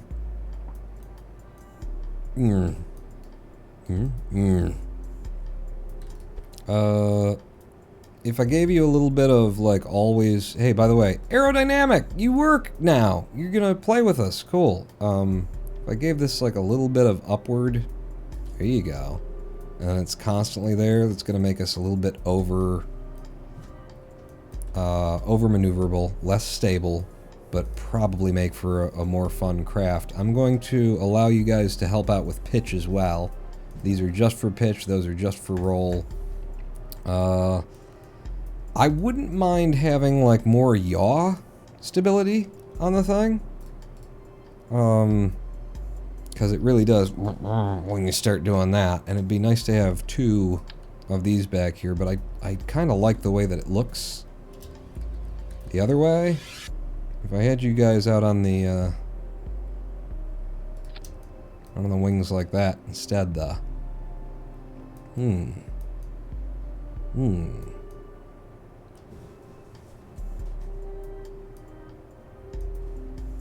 Yeah, I'd like to try that.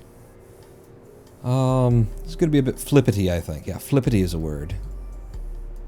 Oh, well, that's changed it, hasn't it? Are you guys then just not straight? Yeah, let's make you absolute straight, and then that pulls that back to where it wants to be. Grab you, move you in.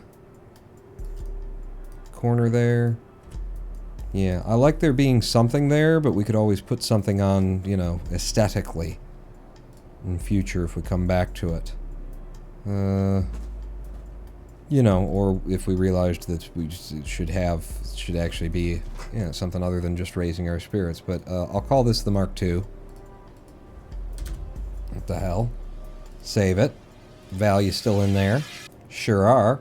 And let's go fly it again. See how that does. Flippity? Flippity is our guess. Because I want to take it underneath the new bridge that we now have at the R&D center. We paid $2.5 million to upgrade the thing. Damn it, we got to have some fun out of it. In fact, I'm just going to start with like 1/3 throttle, because last time, my God. Again, no SAS. Start her up. Give us radar altitude. And see when she starts to lift off on her own, which is already. But, wow, okay. Bring the gear in. A bit of a yaw. Maybe it's just because we got spun a little bit on the tarmac there.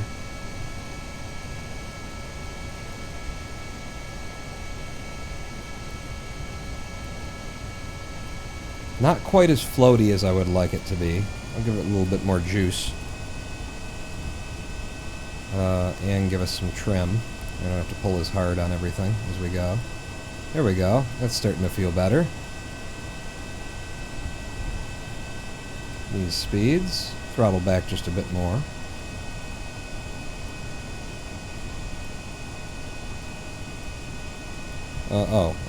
Chase cam, please. Yeah, there we go. Okay, Val, this is just the test pass. Don't actually go for it, Val. Don't actually go for it. This is just lining her up. Getting a good idea of it.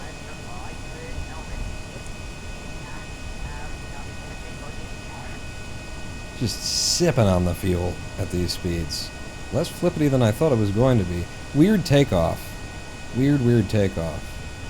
I would like it if it didn't require as much trim, but at these low speeds and knowing how much speed we can get out of this engine, you know, once we're at speed, we probably don't need any trim with that little adjustment that I made up there. Alright, where's that bridge? Line it up. The slower you go, the harder it is to make that sudden pull-up. Uh-oh.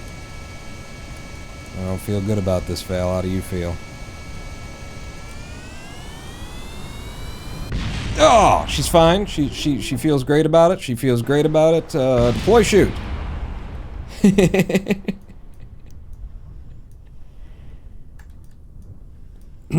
Any landing you can walk away from. Any, there you go. Reverse it back to the launch again. I want to see how it'll come off if I give her some real juice. Yeah. You know what I could do, actually, would be give it like a flaps mode, too, for this. So, if you're like that, and then if I had a deploy, extended, retracted, deploy, so for takeoff, and have you in like that, let's try that. And actually I'll pin that so that I can undo it when it's time to undo it. Let's give that a go. And give it just half throttle. Bonked her noodle again.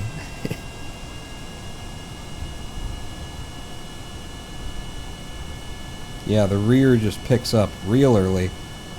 No pull up because of the deploy thing. And then if I reduce the deploy angle...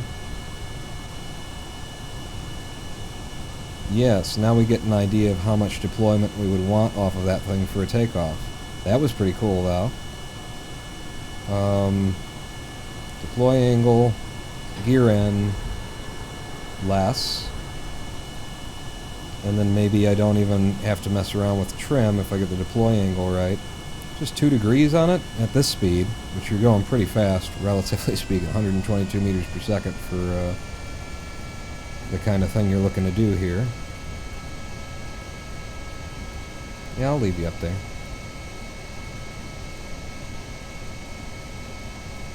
Oh, right. Chase cam. Just buzz the boys in the lab. Yeah, this deploy angle is very nice at these speeds.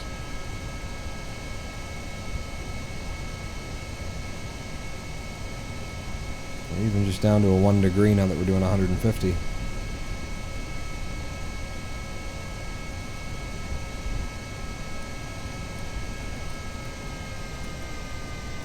A little bit less than the engine, but again, we want some speed so that we can try and get under the bridge and then pull up.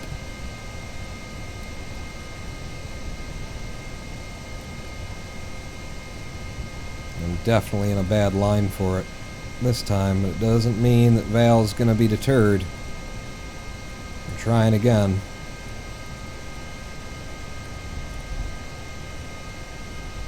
Oh! So close. Not enough sudden grab on this craft. Revert to launch again. Yeah, now I'm having fun. I'm sure we can get under it with this design. It's just not quite as Yankee as we might like it to be. It's just a little bit too heavy. I think we'd actually be better off less fuel and maybe even going down to like a Juno or something like that. But let's do that thing again. So with the deploy angle, I start it extended, and then I'm going to set it to just like a 3 and see what that gets us. Again at half throttle. Okay.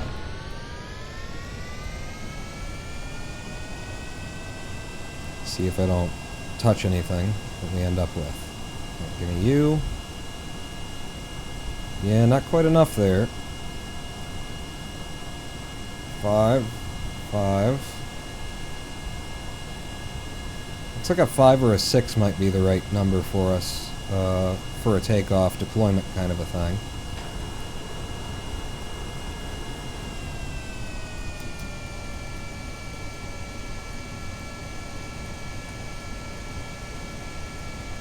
And we could go at the bridge from the other side.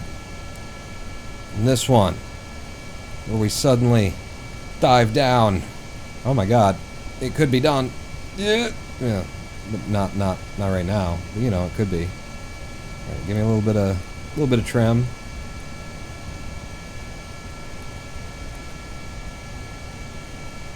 Very stable on the yaw by moving those out. Feels a lot better. But then again, we're not doing 750 meters per second as we were back then when we were first looking at it. God damn it, I keep forgetting.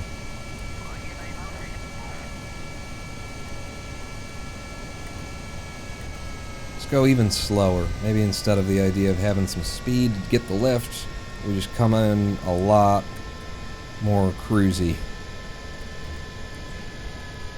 I'm just trying to like shake off some of the speed here.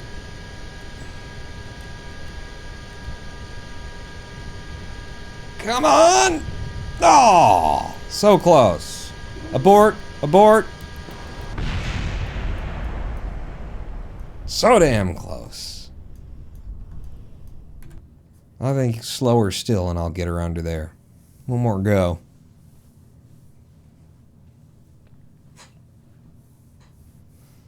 She needs an ejector seat. Can I build an ejector seat?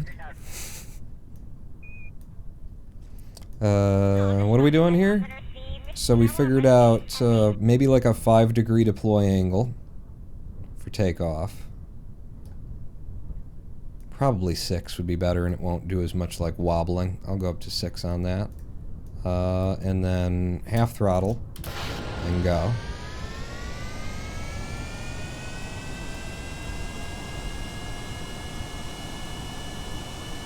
No hands, Ma. Yeah, still a little wobbly until you get up to there, so it is more than a 6. We'll call it like an 8 for takeoff. Alright, immediately slow us down.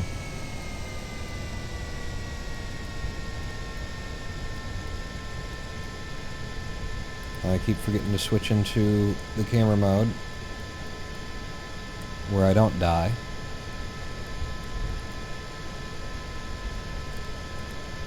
Boy, that's tight. Boy, that's tight! This runway seems a lot shorter than it used to be. Did we make some changes or something? Well, wait, what is revert to launch again.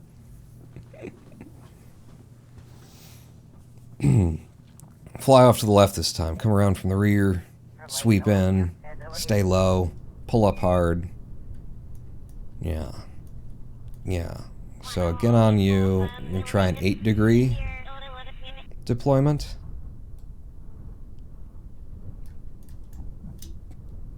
Half throttle, go. Tail fins look pigeon-toed.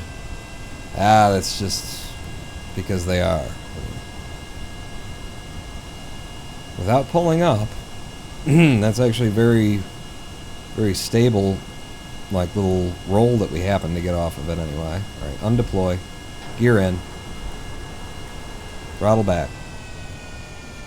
Rear gear need moved forward a smooch. But they wouldn't look right. They wouldn't look cool. They need to look cool first. That's the most important part. They look cool. That's why we can't move the wings forward, which would massively help too. But then, you know, what would people... Uh-oh. What would people think of us in the playground? Out at recess. God damn it. Did I not? Fucking chase cam. And keep it. Oh, jeez. You're going very slow now. Right, give me some radar altitude there.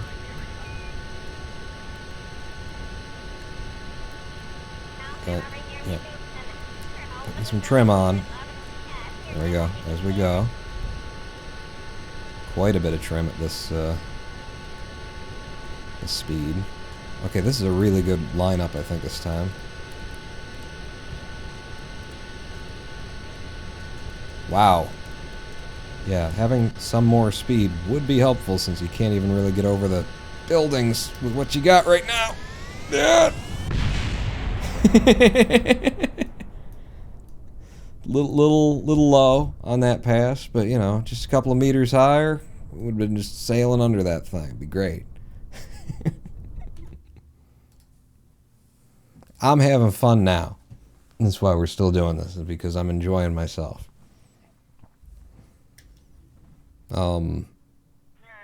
Could make some minor design changes to the plane, but I'd rather just learn to fly this as it is for right now. So 8 worked out pretty great, mate. The last time, let's give you that deploy direction, but let's do it at 9 and see if it comes off even smoother.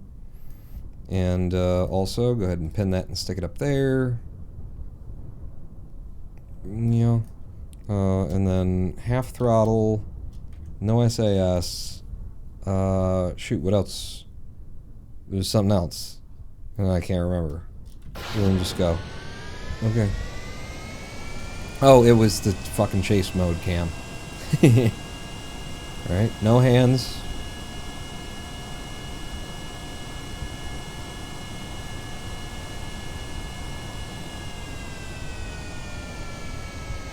Alright. I'm gonna have us a deploy angle of like 1 or 2 degrees just to help instead of trimming it. Just leave that up.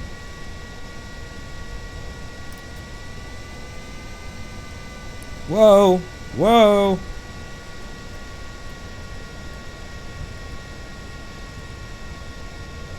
Alright, never mind what I was saying about the deploy angle. And not trimming it. I'm trimming it.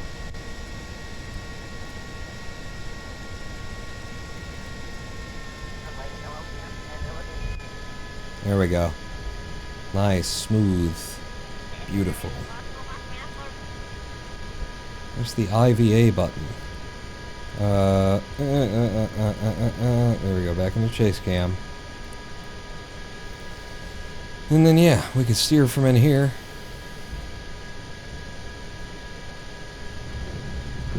Oh wow, look at what she's seeing. And listen to the sounds of that cockpit.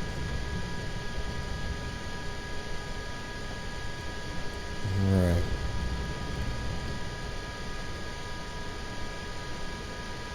"70 meters per second. A little bit faster than I'd like.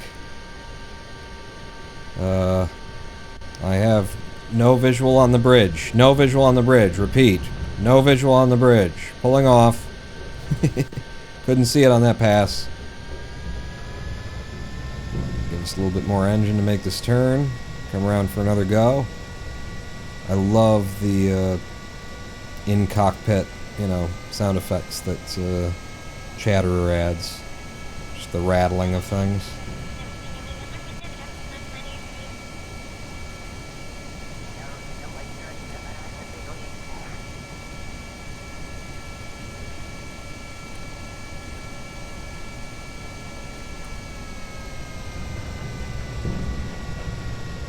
Dragging a wing on the ground right now. clunking and whooshing is awesome. Yeah. In it though? In it though? Okay. Yeah, I don't think this is a good approach, Victor.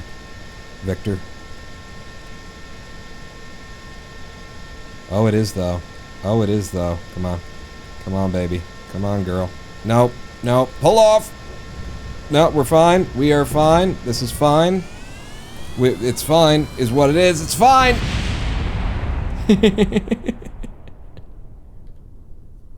Oh, I like that that's what happens when you blow up the craft you were in an IVA. You just left standing here. Like, what happened? Huh? Sorry? To launch. Take it seriously, Pawn. No IVA on this attempt. I think you made it. Yeah, I nailed it.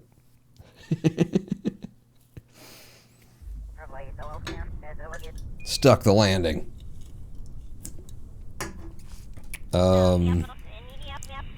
Throttle to full. Go. No messing around with the other stuff this time. Chew. Boom boom. Chase cam.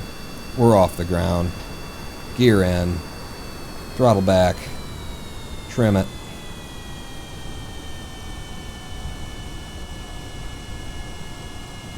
Buzz the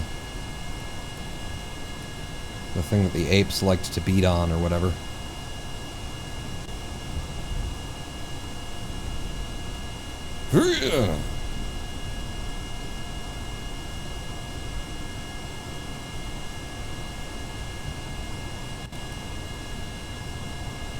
Is that a PBR you were drinking? Good stuff. I'm not a fan, but we've got a few left over.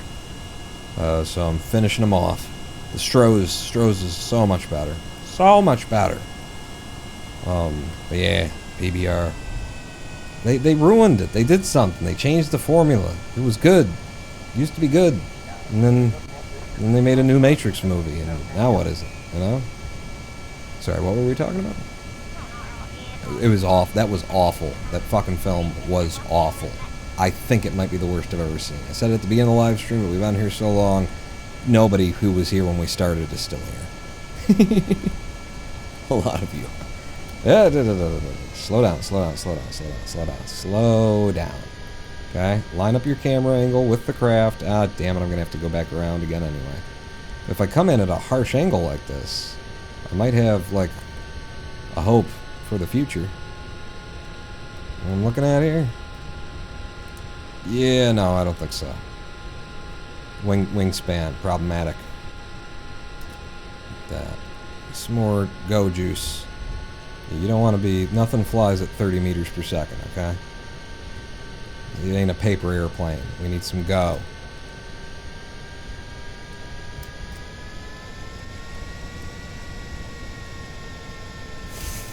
Come on, man.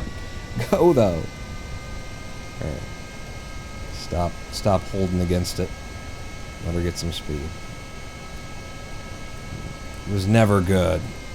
Oregon CRX. It used to be fine. It used to be the best of the cheapest beers, and then, I don't know, maybe I just hadn't had a Stroh's yet. Stroh's good. EBR makes me feel sick now.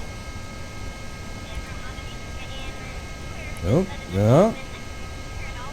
Necessarily a bad angle on it. I have a mixture of all of the bad angles that I could have all at once. I can see the slot. I just gotta feed myself through it. Here we go. Oh, we did it! Oh, we did it! That's what it looks like. That's how you do it. What's your beer of choice? Stroh's. I really don't. Like,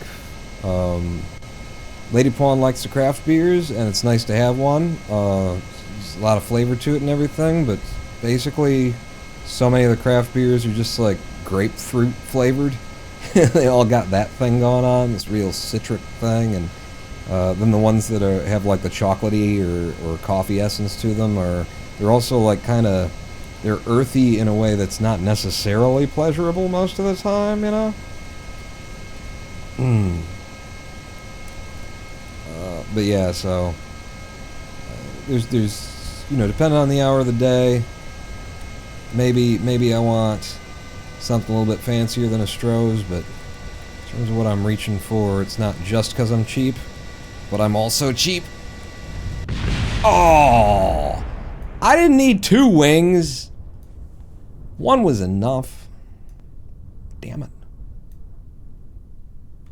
Well, I have to revert that, or else Valentina will be dead. But I think that brings us to the end of this live stream. I would love to sit here and just ruin the Matrix movie for anyone who hadn't seen it, because there's nothing I could do to ruin it. It ruins itself completely, but it is just a travesty. I genuinely believe it may be the worst film that I've ever seen.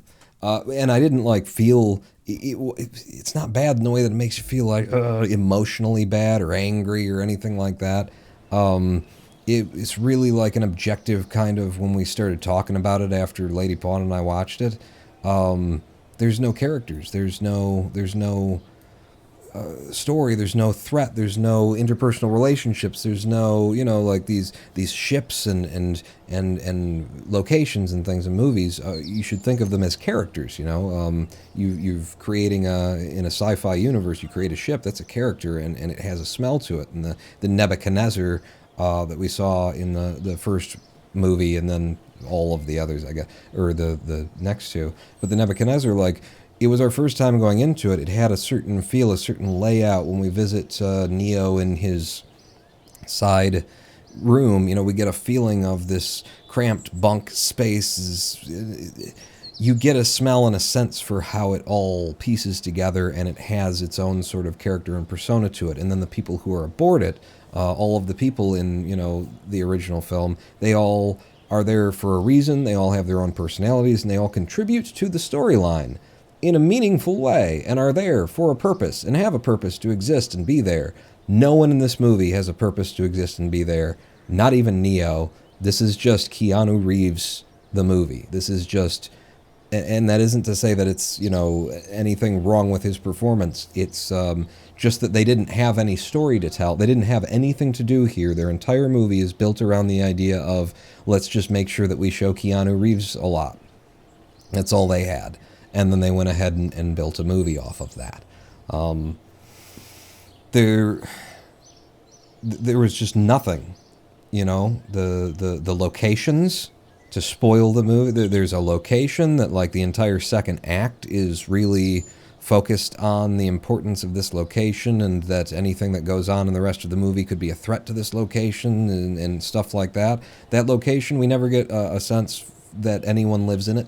We're always just, we get to look down on it. We get to look up at it. We get to look at it from afar, from a tower that we're locked inside in 3 or 4 different sets that they built.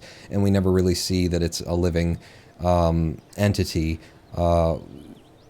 that people live there, that there is life in this incredibly important city. And it has no character. And also with the entire second act, having a lot to do with this city and everything, as soon as the second act is over, it's done. That city doesn't need to exist anymore. We didn't even need to be there. Nothing relates to anything. It was just a waylay. We just stopped there for no reason, had all of these conversations and experienced all of these things, and now we're gone. It's not coming back, don't worry about it.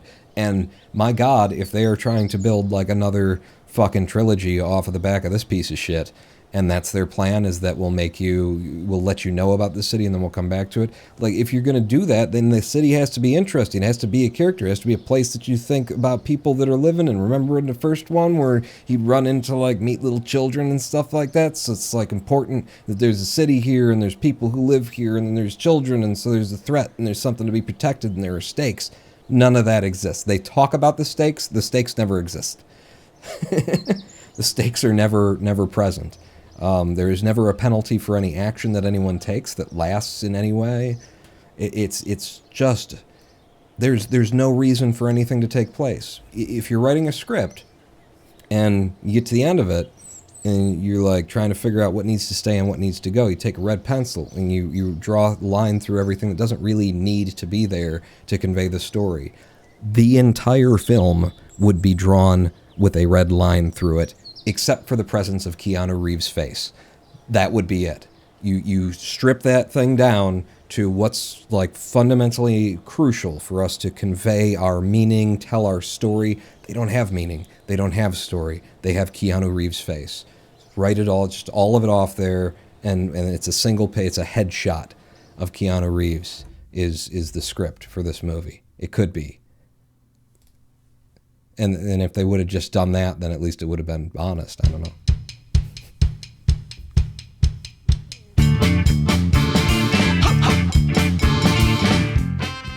I am the Ronin Paul. What a day. I'm glad, you spend an hour flying planes in chase mode and Kerbal, and everything does seem a lot brighter. But, there were those first 3 hours of fighting the interplanetary system. Bullshit. We just don't look back at it. So no world building at all? That's sad. No. Like, they got... What you could claim as world building doesn't build... It has no function, no purpose. It is nothing that you haven't already seen before, and it has no weight to it, and they don't spend any time with it because the people who made the movie... Everyone in it is acting like, we know you've seen this before, so we won't linger. The fight scenes suck. There's nothing redeemable about the damn film. So don't pay anyone to see it. If you still want to see it, that's what piracy is for. I hope to see you back here this Thursday for more Career Kerbal Space Program. At what time? I don't know. We'll find out. 4, 5:30? Could be either. Now I need to make a decision right now. So here's what we're going to do, okay? My final decision.